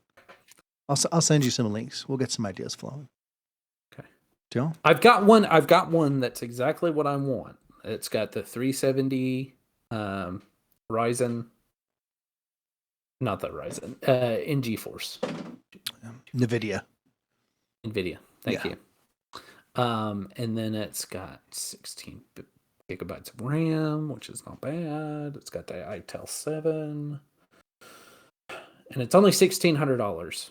We'll get it. We'll get it figured out. I'll with send the you keyboard and some mouse. We'll get and it then figured out. I've already got my money set aside for my Asus Predator monitor. Yes, that's the exact monitor I am using. I'm not kidding. It's sitting right in front of me right now. I know it's the one that you have. I love it so much. It's Acer, right? Yeah. Acer. I get Acer and Asus confused all the time. And Asus yeah. Asus. Or ass. Asus. Yeah. Asus and the S. But yeah, so Last Oasis has been a ton of fun. It's a game I didn't expect to ever play again when we kind of stopped playing it. Mm-hmm. And I'm really good. It's just so fun. It's just really good. And then what else were we going to talk? Oh yeah. And then we did get back into Star Citizen a little bit. That's had some really cool updates. There's a lot more variety and missions to do. Like we got together and had to go, there was this drug lab. And so we're like, all right, we'll go check it out. And so we get in this bunker in the middle of nowhere, and they have these AA towers. So we're like doing gun runs before we even land, launching missiles and firing our guns and people in our turrets, shooting at these AA emplacements before we blow them up. And we spin around, and we land and open the canopy and get your guns out and run in, take an elevator shaft down into this bunker. And there's a bunch of enemies in there. This is first person shooter going through, checking corners, moving together, bam, bam, bam, target down, take them all down. And then there's piles of drugs everywhere and you beat them to death. You beat the drugs to death? You beat the drugs to death. You can shoot them or save the ammo and punch them and they just disappear. Well, it feels like you're just inhaling a lot of drugs because it's just puffs of clouds everywhere, right? It's like, I'm pretty sure I'm overdosing while getting rid of these drugs. Why can't you just take the drugs and then sell them? I mean, I thought that was like a big part of the game was like commerce. Well, it's a whole different thing. You can't, there's areas that make the, there are different areas that aren't mapped at all. That if you know how to get there, you can take the supplies they need to make the drugs. They'll buy them off you, or you can buy the drugs and load up your ship and take them somewhere and sell them off. That's definitely the thing. But sometimes you want to be on the right side of the law. And so you go in and take them down Because, Russ, Or pretend to be on the right side of the law so that you can make money later. let me tell you a story. I know how much Tell you me a enjoy story. Star Yeah, tell Citizen me. stories. Russell, so there has been a mechanic for being an outlaw for a while, right? Yeah. You know, you get your stat, you know, for being bad. And it basically makes you a target for other players. You can get a bounty put on you, or you can go to this place. You have to go to this space station that's like, you know, it's the Moss Isley of space stations, right? Scum and Sure. villainy. To buy a certain chip, you go to this abandoned space, like actual station in space floating around, and get to the computer inside so you can get rid of your crime stat by basically hacking into this system and getting rid of That it. is so cool. It is awesome. So that was kind of the only things before, right? So recently they finally added the prison planet. So you can actually go to jail. And then do you have to escape? So depending on what you've done is how much time you have, which is real time. Right. So like I had I was pretty upset. I was doing I wasn't doing bounty hunting. I was doing the opposite. I was doing mercenary work. So I was just blasting people out of the sky left and right. So I did this for like 45 minutes, made a shit ton of money, and then I got shot down and went to jail. And I had like 13 hours of jail time. And I was like, I shot people for 45 minutes. I got to be in here for 13 hours. So a cool thing is it's real time, not in-game time. It's like if you have a 12-hour sentence at night and you log out, wake up 12 hours, you know, wake up the next day and log in, your service is done and you leave, which is nice. Yeah. And another thing they have is there's a whole mine shaft in there where you can go, like, you can mine, give it to the prison, and that decreases your time, right? Which is pretty cool.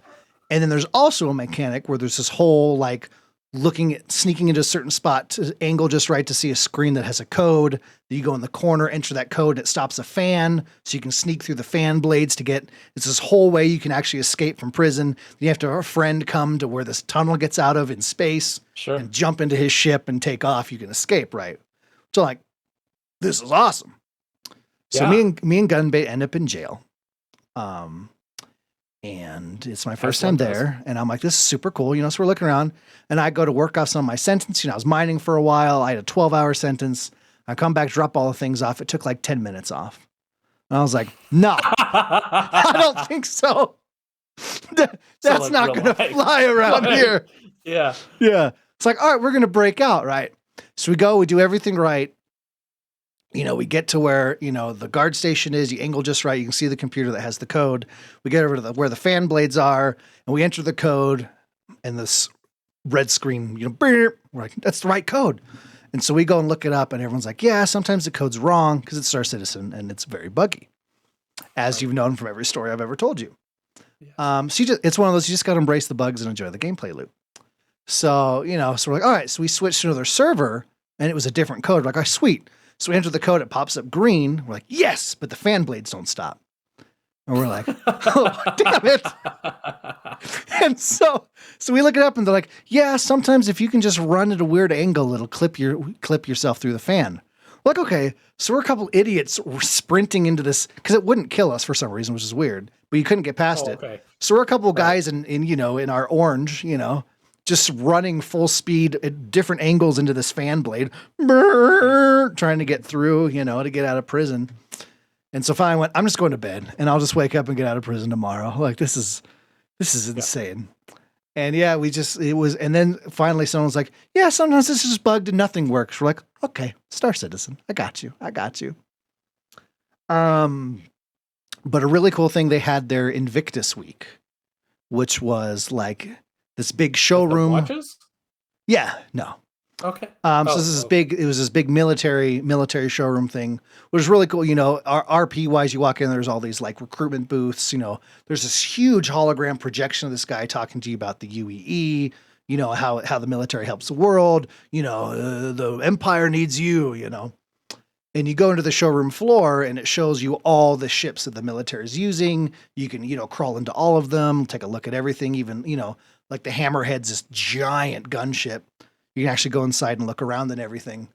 And then the best thing, Well, no, the best thing of Invictus Week is you can rent all the ships for free.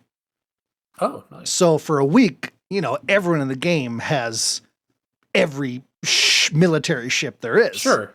Which leads to some very interesting things, right? So you'll be flying around. There's just like 50 hammerheads. There's just these massive cruisers going all over the place, right? But the space was really cool. The space is really cool. How they had it set up. They even like featured a ship that was upcoming, so we could look at it for the first time, and that was super exciting. It looked so good.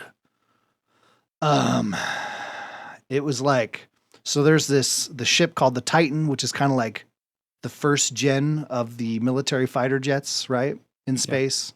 Yeah. And then the Anvil is what the military currently uses. And when Squadron 42 comes out, which is the single player Star Citizen game, you'll be spending a lot of time on one of those. And then, so what they were showing was like the next generation of the main line of military fighters. And it's huge for just like a single person fighter. It was gorgeous. The paint job they had it, all the architecture, like this thing was fully modeled and looked gorgeous. So I'm excited because there was a lot of ships that were recently launched that we were able to look at and try, and check things out. There's a bunch of new areas and, biomes on different planets, and like, they added a bunch of weather effects in. So like I'm flying through this snowy planet and like my canopy is being just pelted with snow and slush. And like, it's hard to see. I'm turning my lights on so I can see where I'm flying, which is super cool. You get out, your visor gets covered. You actually have to press a button. So your guy like wipes the snow and stuff off your visor. Cool. Yeah, really cool weather effects. But yeah, so the game has come a long way. There's a lot of really cool new missions to do, and especially as a group, like a lot more group content than there used to be. Sure. And then a ton of ships being added. It's just, it's still, it's Star Citizen, so it's never going to launch. We all know that. But, I've easily gotten my money out of it 100-fold. I don't think I've still spent the full version of a game's worth of money on Star Citizen. And I've been playing it for like 6 years. So like, I'm getting my money's worth. Yeah. And then Baldur's Gate. When I get a PC, we can play Baldur's Gate together. Yes. The thing with Baldur's Gate is I'm kind of waiting till they finish it. Because it's in the pre-alpha, or not pre-alpha, but like the pre-launch, whatever version of the game it is. Like every time they update it, they wipe it. So your progress is what? So I'm like I don't want to redo everything every couple months, So I'm like, I really want it because I heard a few people have a group where they sit down every week. It's like their D&D, thing, but they sit down every week to work through their campaign right now. I'm like, I definitely want that, and you're the person I want to do that with. Oh, that would be so much fun. That'd be amazing. Yes. Yes. Yes. Yes. Do you remember when I accidentally had to fight like 700 goblins in Baldur's Gate? We were in Discord that one time? Yeah, that's because we were both playing it at the same time, but we weren't playing together. We couldn't get it. Yeah, no, we weren't playing together. We were playing at the same time, but we were playing in different games, weren't we?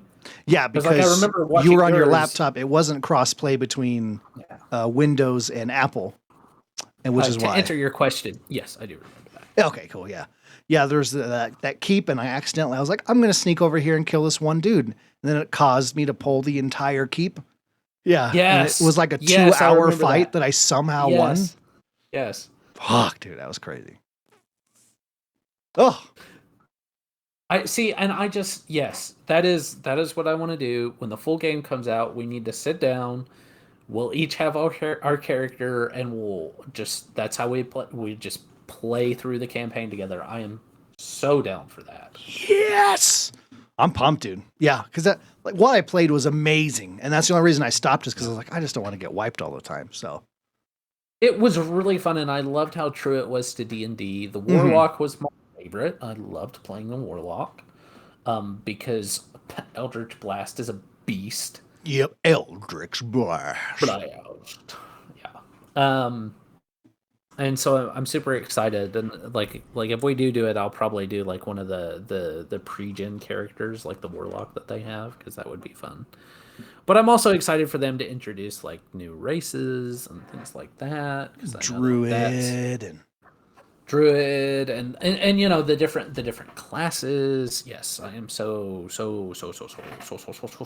down for that because we haven't been able to play D&D together for forever. I'm finally getting to be a player tomorrow, and I'm super excited. I created a because we're doing Pathfinder, so I created oh like shit. the paladin version or so they call theirs a champion, but they're Give basically like the me paladins of Pathfinder. keep talking about that. My daughter is at her first sleepover and she just called me. So I'm gonna make sure everything's okay. Okay, So you keep going. yeah. So I created this character called Eloduin Stareye. I'm super excited about it because he is going to be he's a tiefling orc.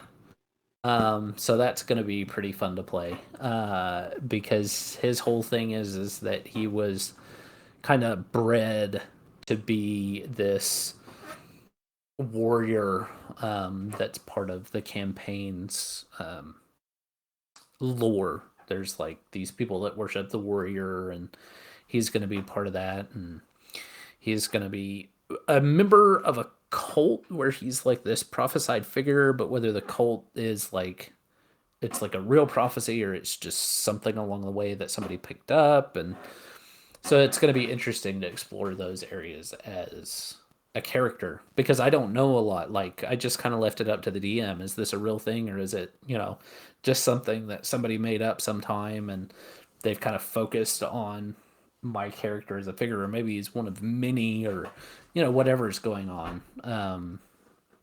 So that will be a lot of fun, and it's going to be my second time playing a Pathfinder game.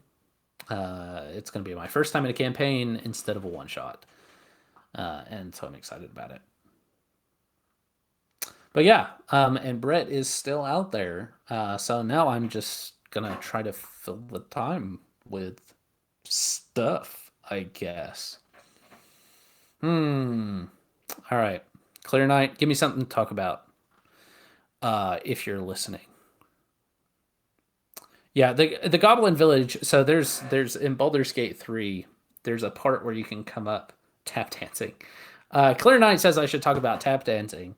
I think he woefully overestimates my ability to talk about tap dancing because all I know is shave and a haircut, 2 bits. Haha. And jazz hands. I can do jazz hands.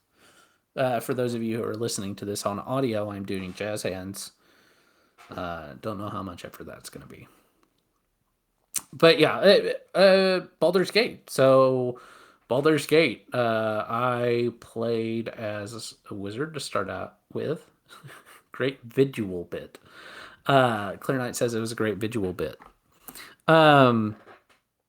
So I played as a wizard first, and then I switched over to warlock.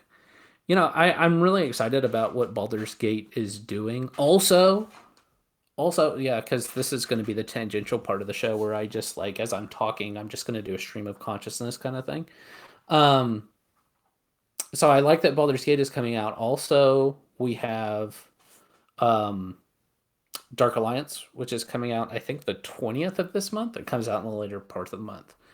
We talked about this a few episodes back, but it's going to be a D&D based game that revolves around the companions of the hall. So Drit Stoerden, who's a drow, Brunner Battlehammer, who's a dwarf, Wolfgar, who's a barbarian, and then Caddy Bree, who's a ranger. They're doing like a healer. Oh yeah, but there are minotaurs in the Underdark. So Clear Night, kind of going back to the Baldur's Gate 3. So you do get to go to the Underdark at some point, and there are minotaurs in the Underdark, which is a little strange. Because minotaurs aren't like in D&D lore, like minotaurs aren't typically associated with the Underdark. They're more of a, what's the word I'm looking for?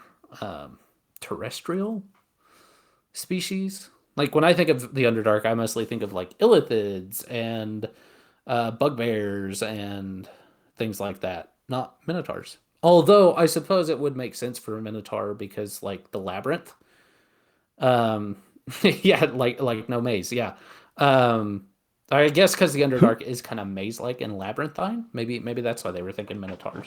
Maybe it was put down there by a wizard, so that it could protect like its Underdark route. You know, like I'm thinking like if a wizard has a tower and then they have a route into the Underdark, it would make sense to put a Minotaur down there because then it's like, stay away. This is my space. This is where I experiment and do things. Who do you think's in that Minotaur's top 10 friends, do you think? In his MySpace? On his MySpace, I would say number 1 would be Veth. Awkward. Because you know that she is thirsty for some Minotaurs. True. And then second would be Minos. Okay. You know, you got to make the boss happy. Or Minos, depending on how you say it. I wish I'd said top 3 instead of top 10 now. Yeah, I know. There's a lot. 4, I'm going to go with Jason of the Argonauts. Derulo, yep. Mm-hmm. Yeah. And then let's go with Athena. Yep. Right? Or maybe Zeus, because Zeus, you know, he made himself into a bull and then had sex with Europa. I'm regretting this. Yep. Mm-hmm. And then probably String would be the string theory. Yeah. Right. Because that's how they found their way into him. And then I'm thinking what's his name? Xanathar, the Beholder. Yeah. Because beauty is in the eye of the beholder. You know, I have torn apart many beholder eyes and have never discovered beauty. Definitely not Theseus, though. Yeah, no, Theseus. No. He's out of there. Theseus moved to Facebook so fast. Yeah. Odysseus, maybe. Yeah. So here was a cool thing also that occurred to me. So there's been some gaming news before I think we're getting ready to wrap up the show. Yeah. It feels about that time. Did I say yeah? Yeah. Sorry. I don't know if anything's going on with your daughter, but it sounds like you're ready to go. No, she's doing all right. Well, she's okay. She's struggling to fall asleep, not here. You know what I mean? Oh, sure. It's her first time, so place. So she's not falling asleep in her friend's room. So they've moved her out to the couch to see if she'll fall asleep there. And I'm like apologizing to the mom. I'm like, I know it's almost midnight. Like, I'm sorry.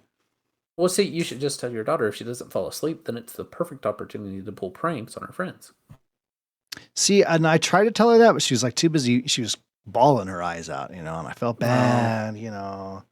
And I'm like, listen, like, no one wants to see that. Ever hide your emotions, you know, push those deep down. You know, that's what therapy's for in your late 30s. Rub some dirt in it. Yeah. Exactly. Like, no one's got time for this. Until you end up murdering your family. The razor blade. And I am ready to go. I'll tell you that. So sooner rather than later, girlfriend.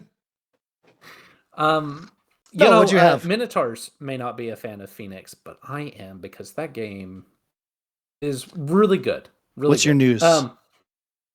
Yeah. So first of all, we know God of War 2 has been postponed until next year. I'm sad about that. Because I am really looking forward to that game, because God of War.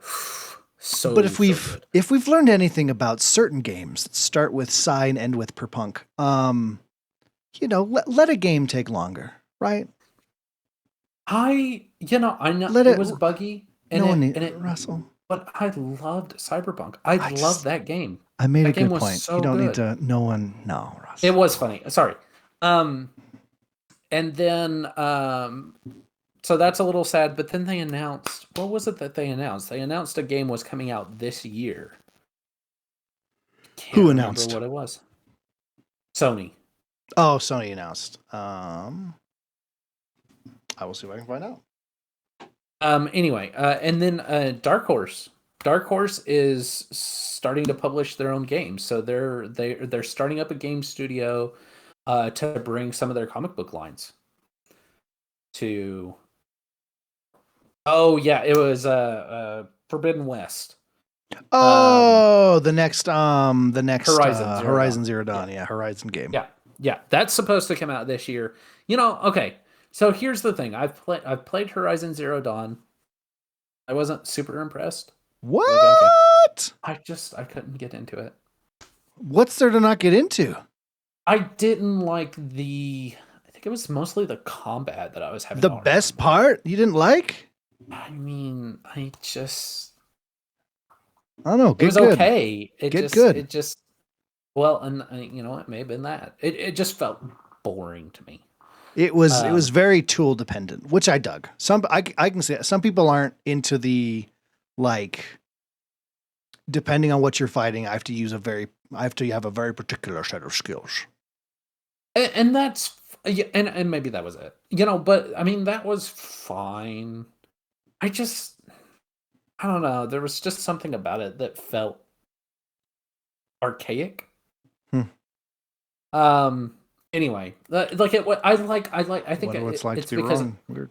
I like combat systems like Batman Arkham Asylum or Shadow of War or Assassin's Creed or, you know, and yeah. See, I mean, I'm not the only one. Thank you, Clear Knight. Clear Knight's really bad at Sea of Thieves. I don't know if we can take his gaming word. It didn't grab me. It didn't grab me.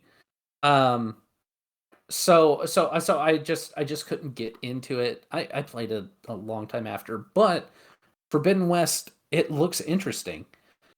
You know, it looks interesting. I like the visual style. It looks good. I like that you can, like, explore the ocean. Like, that seems really cool. Yeah, and extremely. I might have to go back and play through the story because I think I just didn't get far enough into it for the story to really pick up. Because there's definitely a wall where it super picks up speed fast. Yeah, because I think I was still, like, in the first area, like maybe getting into the second one. But I hadn't gotten into, like, the Sun Empire or anything like that. That could be why then.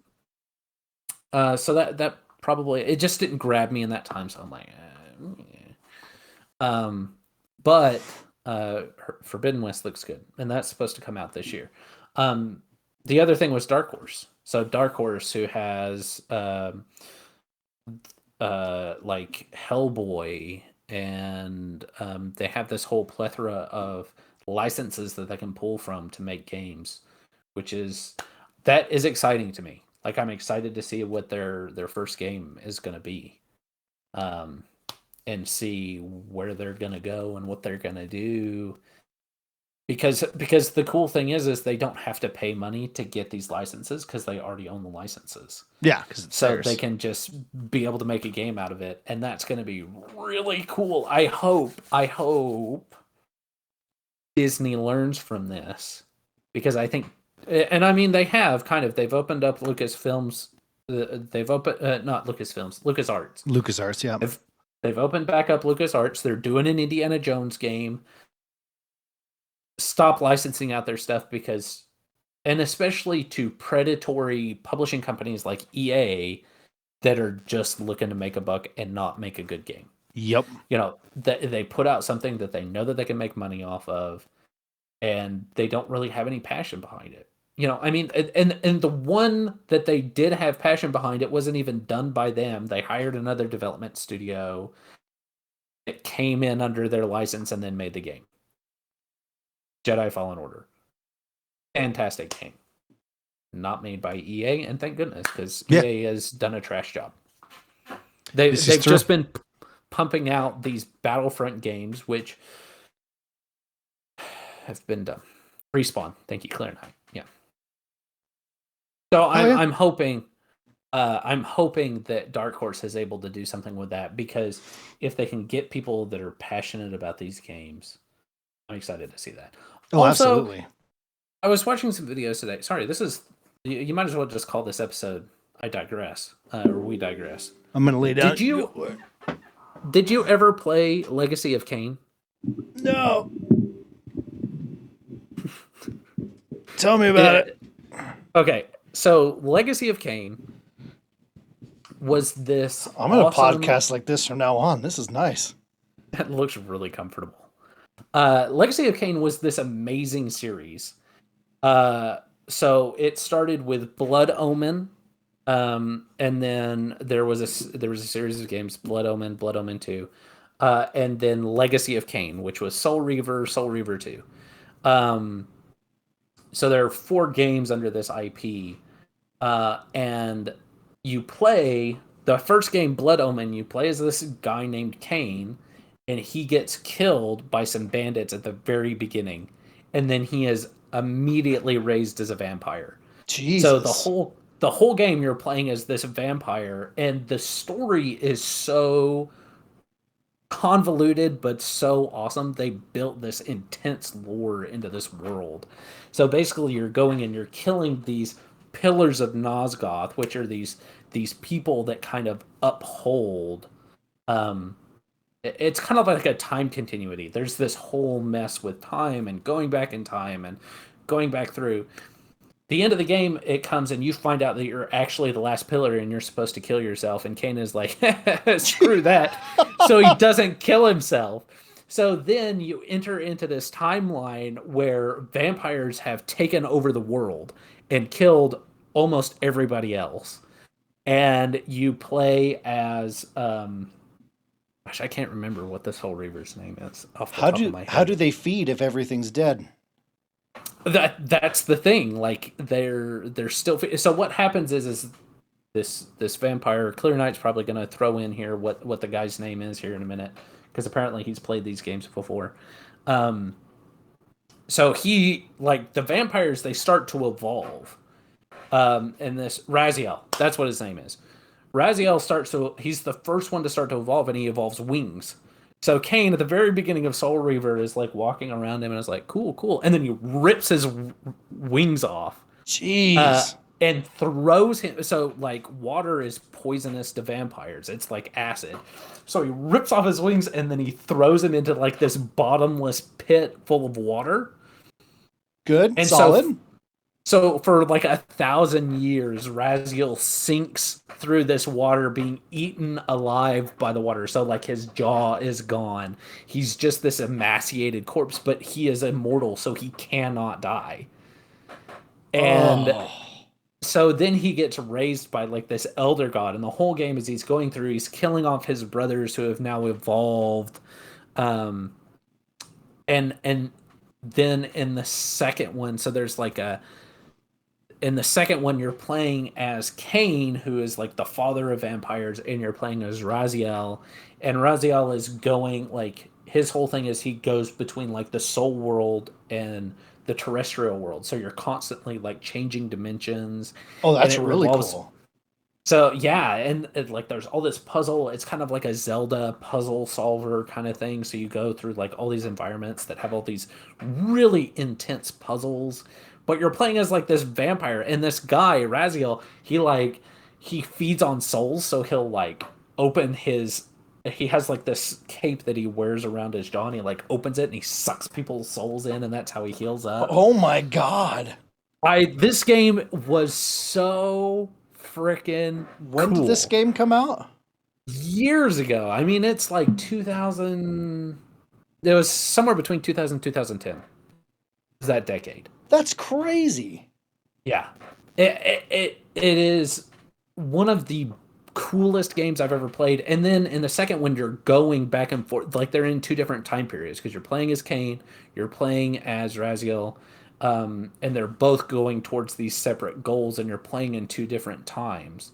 Like Cain is much later in time, while Raziel is much earlier in time. So you're seeing these same events, and you're finding out there's these angels who battled against the vampires originally, and it was just cool. And they were about to come out with one called The Dead Sun, and they've got videos of it out there.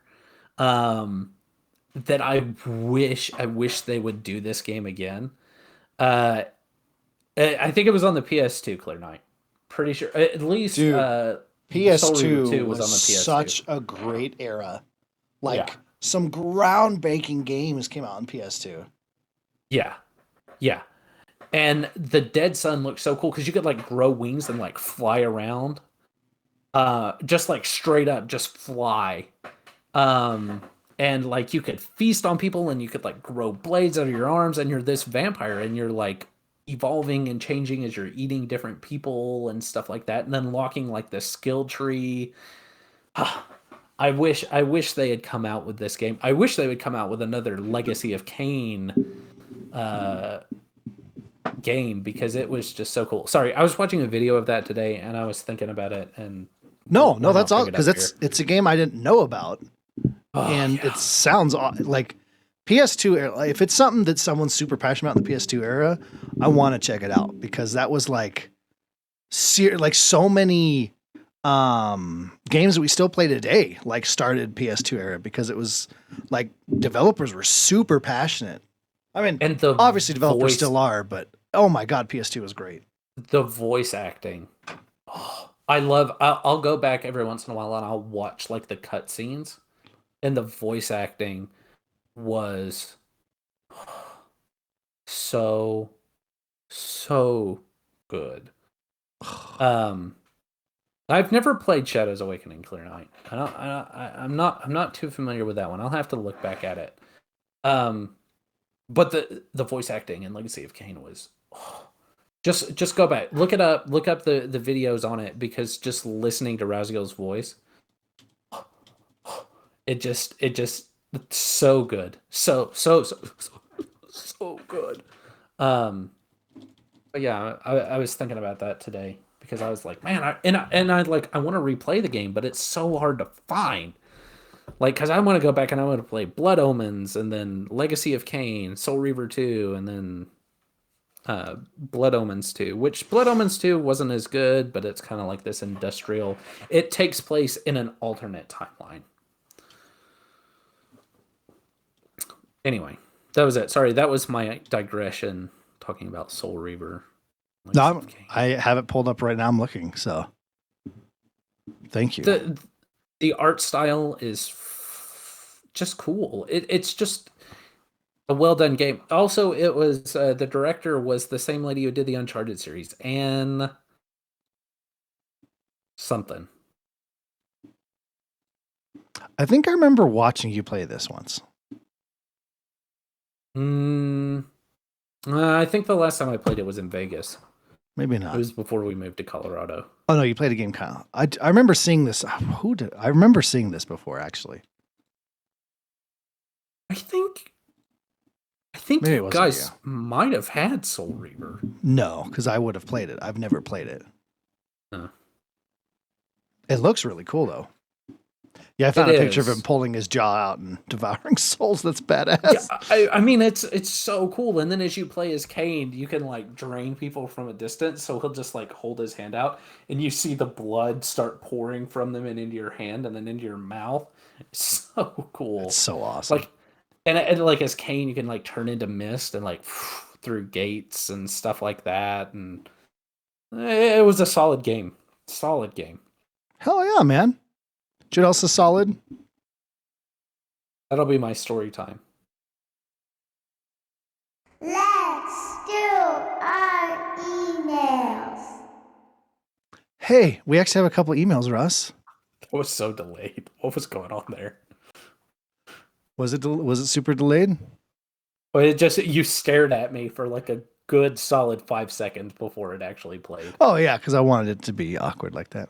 Oh, okay. It was intentional. Gotcha. Question for the show from Drafty in classic Drafty. He shirt, she shirt. Kevin Conroy. Question for the show in classic Drafty fashion.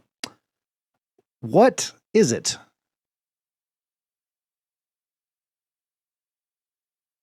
Russell? Is that it? That's his question. What is it? What is it? Well, what it is two friends who have been friends since high school who don't know how to shut up. Mostly one of them doesn't know how to shut up. And they will just sit here and talk and shoot the breeze. Mostly as two friends. I mean, like that's a big part of this show is that we just talk. Yeah, that's true. And instead of having text messages or phone calls throughout the week, this is our opportunity to get to talk to each other and be like, Brett, do you know what happened this week? This is Tell me what's about this going game. on. And I want to know what's going on what I'm here. excited about. Yeah. Yeah. Oh yeah. And that's what it is. It's mutual chaos and utter incompetence. Competency. Yep. Let's see. What is it? Well, information technology is the use of computers to store or retrieve data and information. IT is typically used within the context of business operations as opposed to personal or entertainment technologies. IT is considered to be a subset of information and communications technology. Did you Google this? Yeah. Yeah. That Yeah. sounds right. Yeah. So there you go. Now you know, Drafty. Now you know. And then another email. I got her signed up over here. We are now on Syncify, our podcast. So it's another app in place you can find our show. So it's there now on Syncify. Cool. Yeah, that was actually, it was one of those, they emailed and said, yeah. Well, when it starts with "you've been summoned to Syncify," I was like, all right, like that's a good way to start a sentence. And so obviously I had to go. That's a great way to do an introduction. I know. Like, so I had to go make sure they were legit. Have to apply for that, or did they No. Well, they invited. They already had a link to our RSS feed, and I just go through and approve everything. Like it was all. So I had to go make sure they were legit and everything. And I'd never heard of them, but I went and looked at everything and like. I feel like I've heard of Syncify, they're big, but I'm not aware. But yeah, so we're on Syncify, and they made it super easy to do. They had a code there for me. I clicked the link to log in and connect the podcast, and then add the code, and it was done. Boom. And they invited me. I didn't have to do anything. It was so nice. I mean, that makes me feel a little like I wonder, like, do they just did they just come through, or was it like, hey, there was somebody there that was like, hey, JSG cast, we should invite them to come. I doubt. I'm pretty sure like the that. CEO was on that hiking trail and saw my shirt. Yeah, that's the one. Yeah. He was the CEO of Syncify. And he's gonna email us next time and go, it's pronounced Sanctify, and I'm like, sorry, my bad. But yeah. Well, they probably have a bot that like searches out like podcasts and like, probably. Then is like, I assume because we hit 100 episodes or something, like we popped up on a radar or something. Probably something could like be that. But either still, way. I've never had it a is nice that we have gotten an email where they're like, hey, you should come and join on our service. Always the other way around. Yeah. I've never been emailed by a podcast catcher to be like, hey, join us. So that was cool. All right. That's our emails. Oh, that was fascinating. Story time! You're hearing these, right, Russ? Yeah, I heard it. Okay. So I'll make sure it wasn't another awkward wasn't 5 just in seconds. my head. Okay, good. Yeah. So story time, ladies and gentlemen, is a part of the show where we get together and we tell a story in gaming. Can do with tabletop, video games, anything involved. We've done airsoft stories, board game stuff. We're nostalgic on the show. That's all we do is tell stories. So why do we do story time? Well, because it's our show. That's why. Yeah, we've been doing story time since like episode 6. It's a staple of the show. Russell. Yeah. I know. Am I starting? You just everyone's already lulled, and used to your voice. So go ahead and start us off. My annoying voice. It's why I can't watch Your voice is wonderful. I can't listen to this show after we've done it, because then I hear my own voice and I'm like, I hate my voice. Like I cannot stand. Anyway, that's totally beside the point. No, that's my story. No, why do you talk so much? No, because I can't hear my own voice. It's not nearly as annoying coming out of my mouth. That's the great thing about headphones, man. Yeah. What do you got for me? So, let's see. Sure.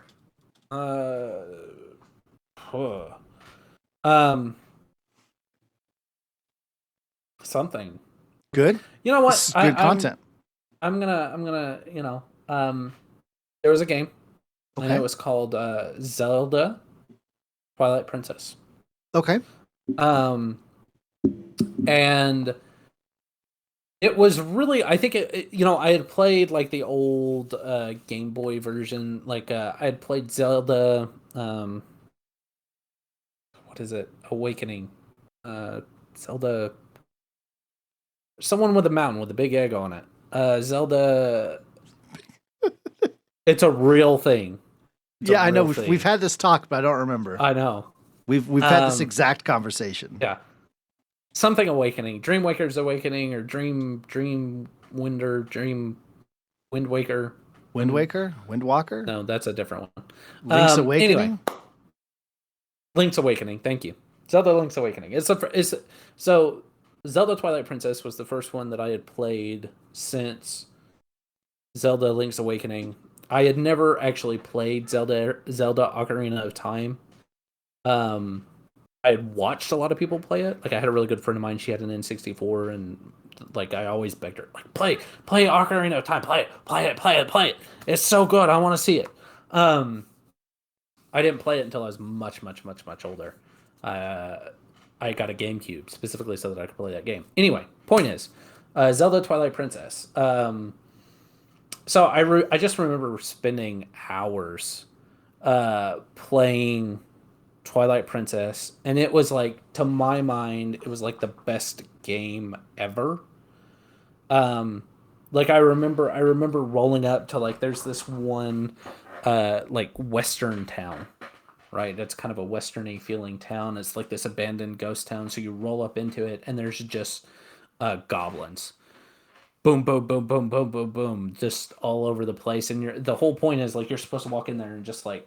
And I remember walking in there with my bow and arrow, and I felt like I was in a Western instead of a Zelda game, because it's just like you pull your bow and you're like, because you're actually, you're having to pull it back with the Wii nunchucks.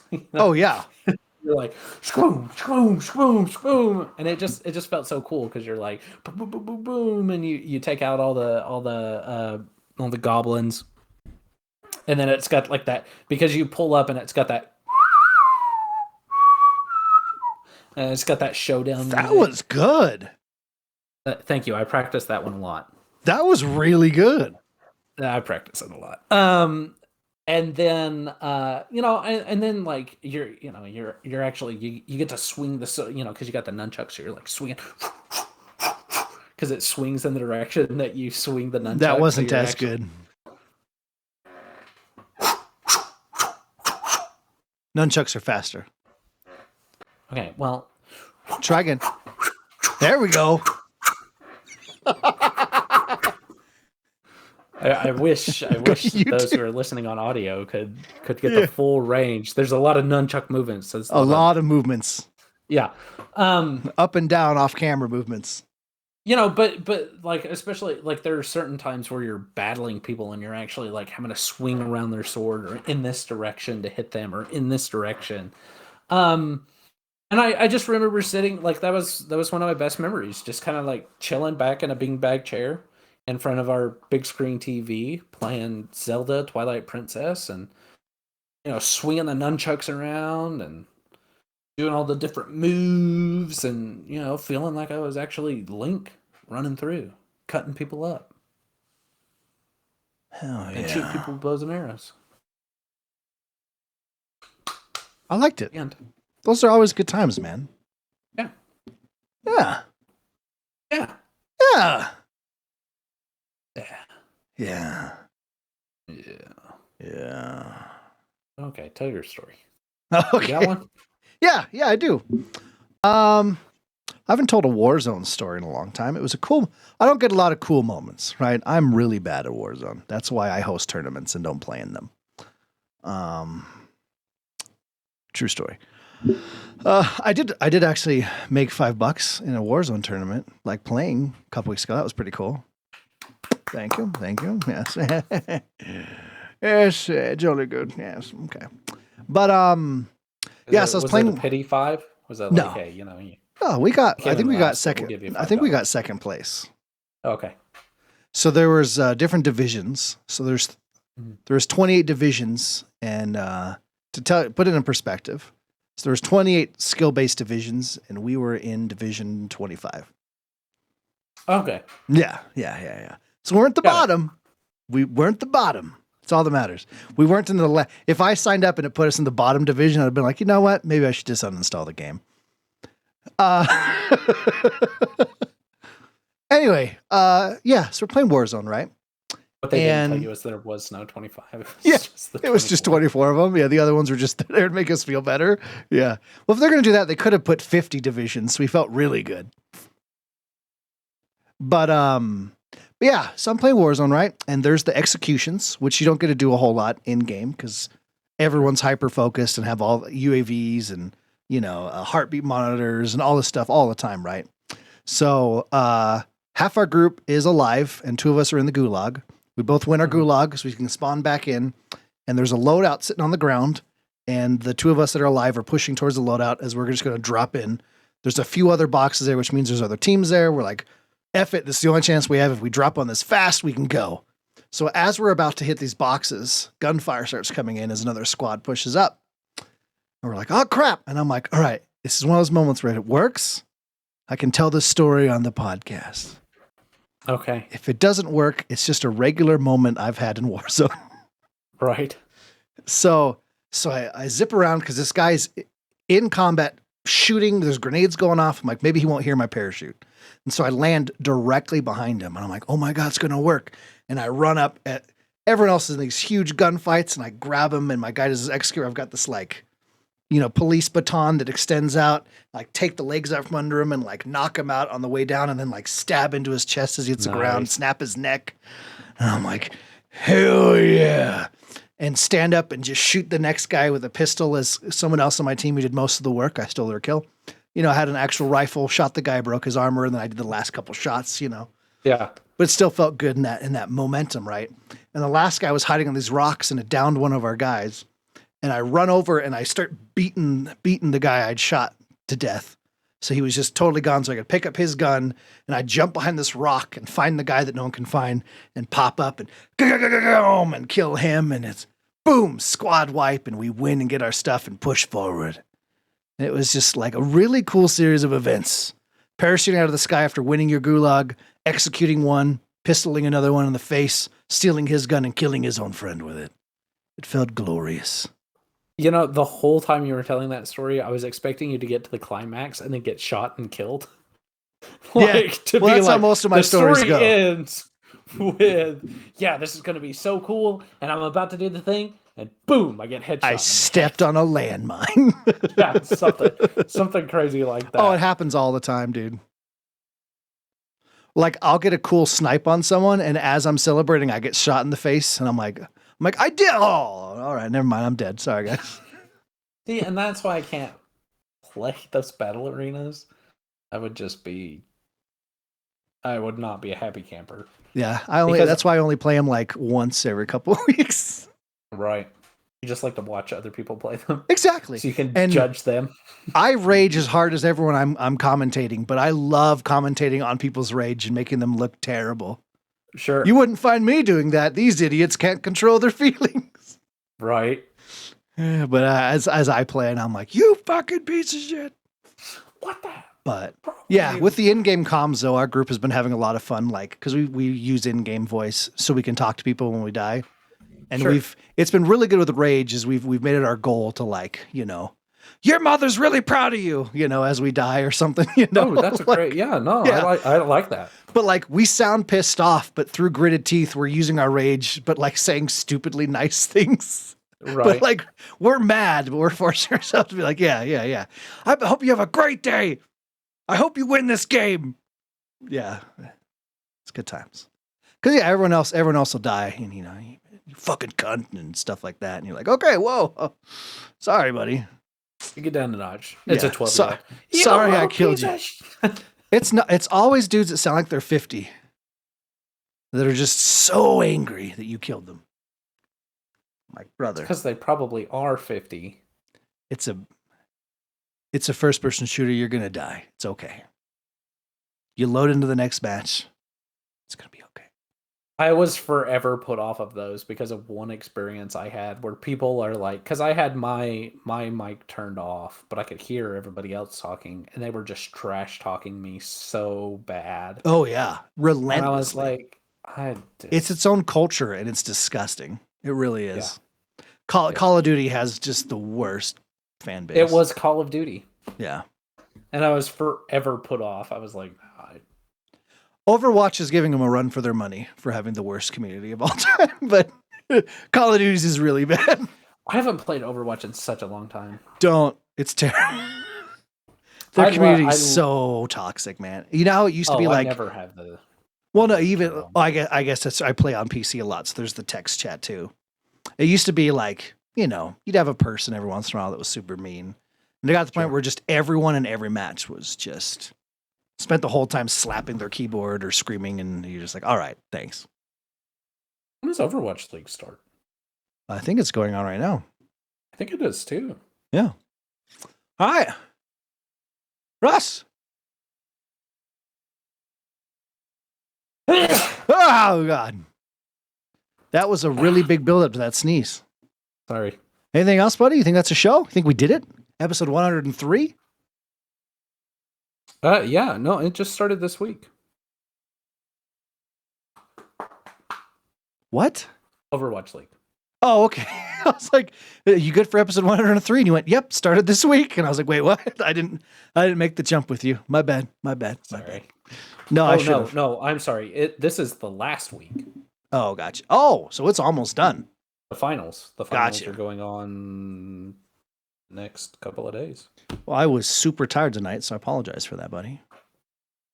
Oh, no, you were great. Okay, thank you. Hey, in the future, Russy Poo. I changed your name to Russy Poo on stream. I hope you're okay with that. Oh, that's why he was making that comment Yeah. earlier about Russy Poo as that Latin. No, I'm fine with that. I just, now I've just looked at the thing. I'm like, oh, Russy Poo. Yeah. Yeah. Mm-hmm. Yeah. No, I'm fine with that. Dude, where can people digress. find you in the future? You digress. You can find me at DRJex, that's JEX0725, and you can hear my dog yawning in the background because he's tired too. You can also find me on the Discord at Jackal72590. I talk a lot about D&D. You can usually find me in the D&D channels. That's where I hang out most of the time, to be honest with you. Occasionally I'll jump into the creation channel as well. I draw a little bit. Some of my art's not great. Some of it's okay. Some of it's really good. Don't even right now. You are very talented and you make glorious art. And I've loved every piece you've shown me. How tried. Dare you undersell yourself? You are so talented. I practice a lot. Look in your camera at me right now and say, I make good art. I make good art. Thank you. I make good art.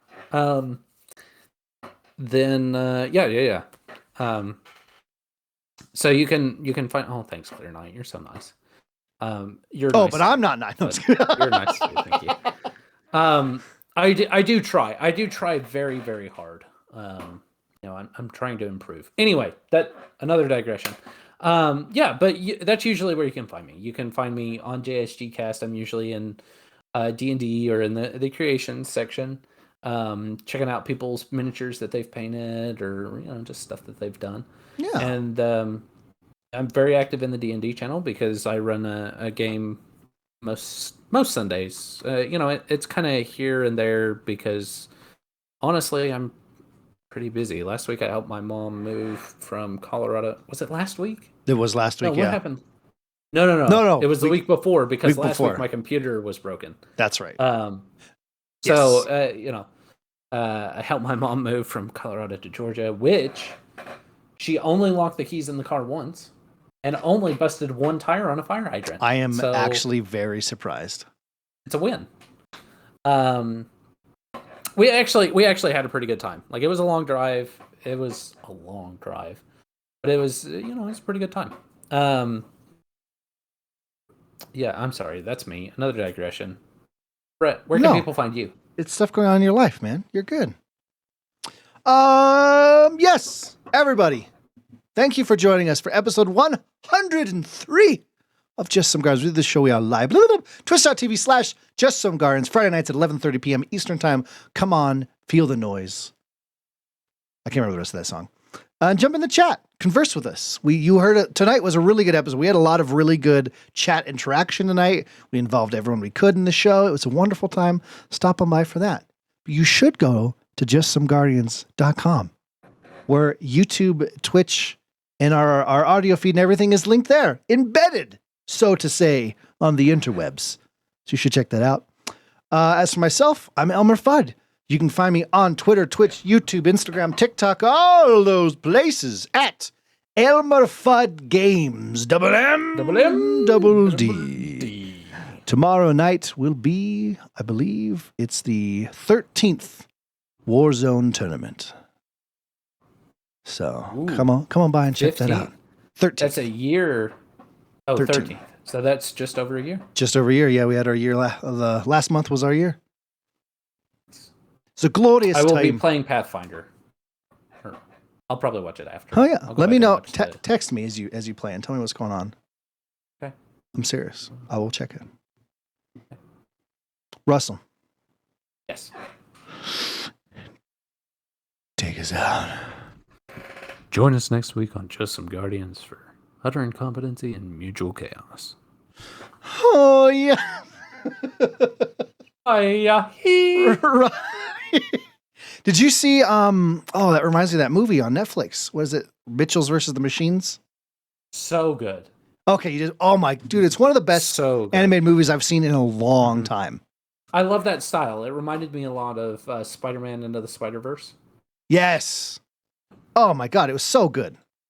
Hey, Clear Nine, I'll have you know that my mother was married to my father before I was conceived. Leaving my comments alone.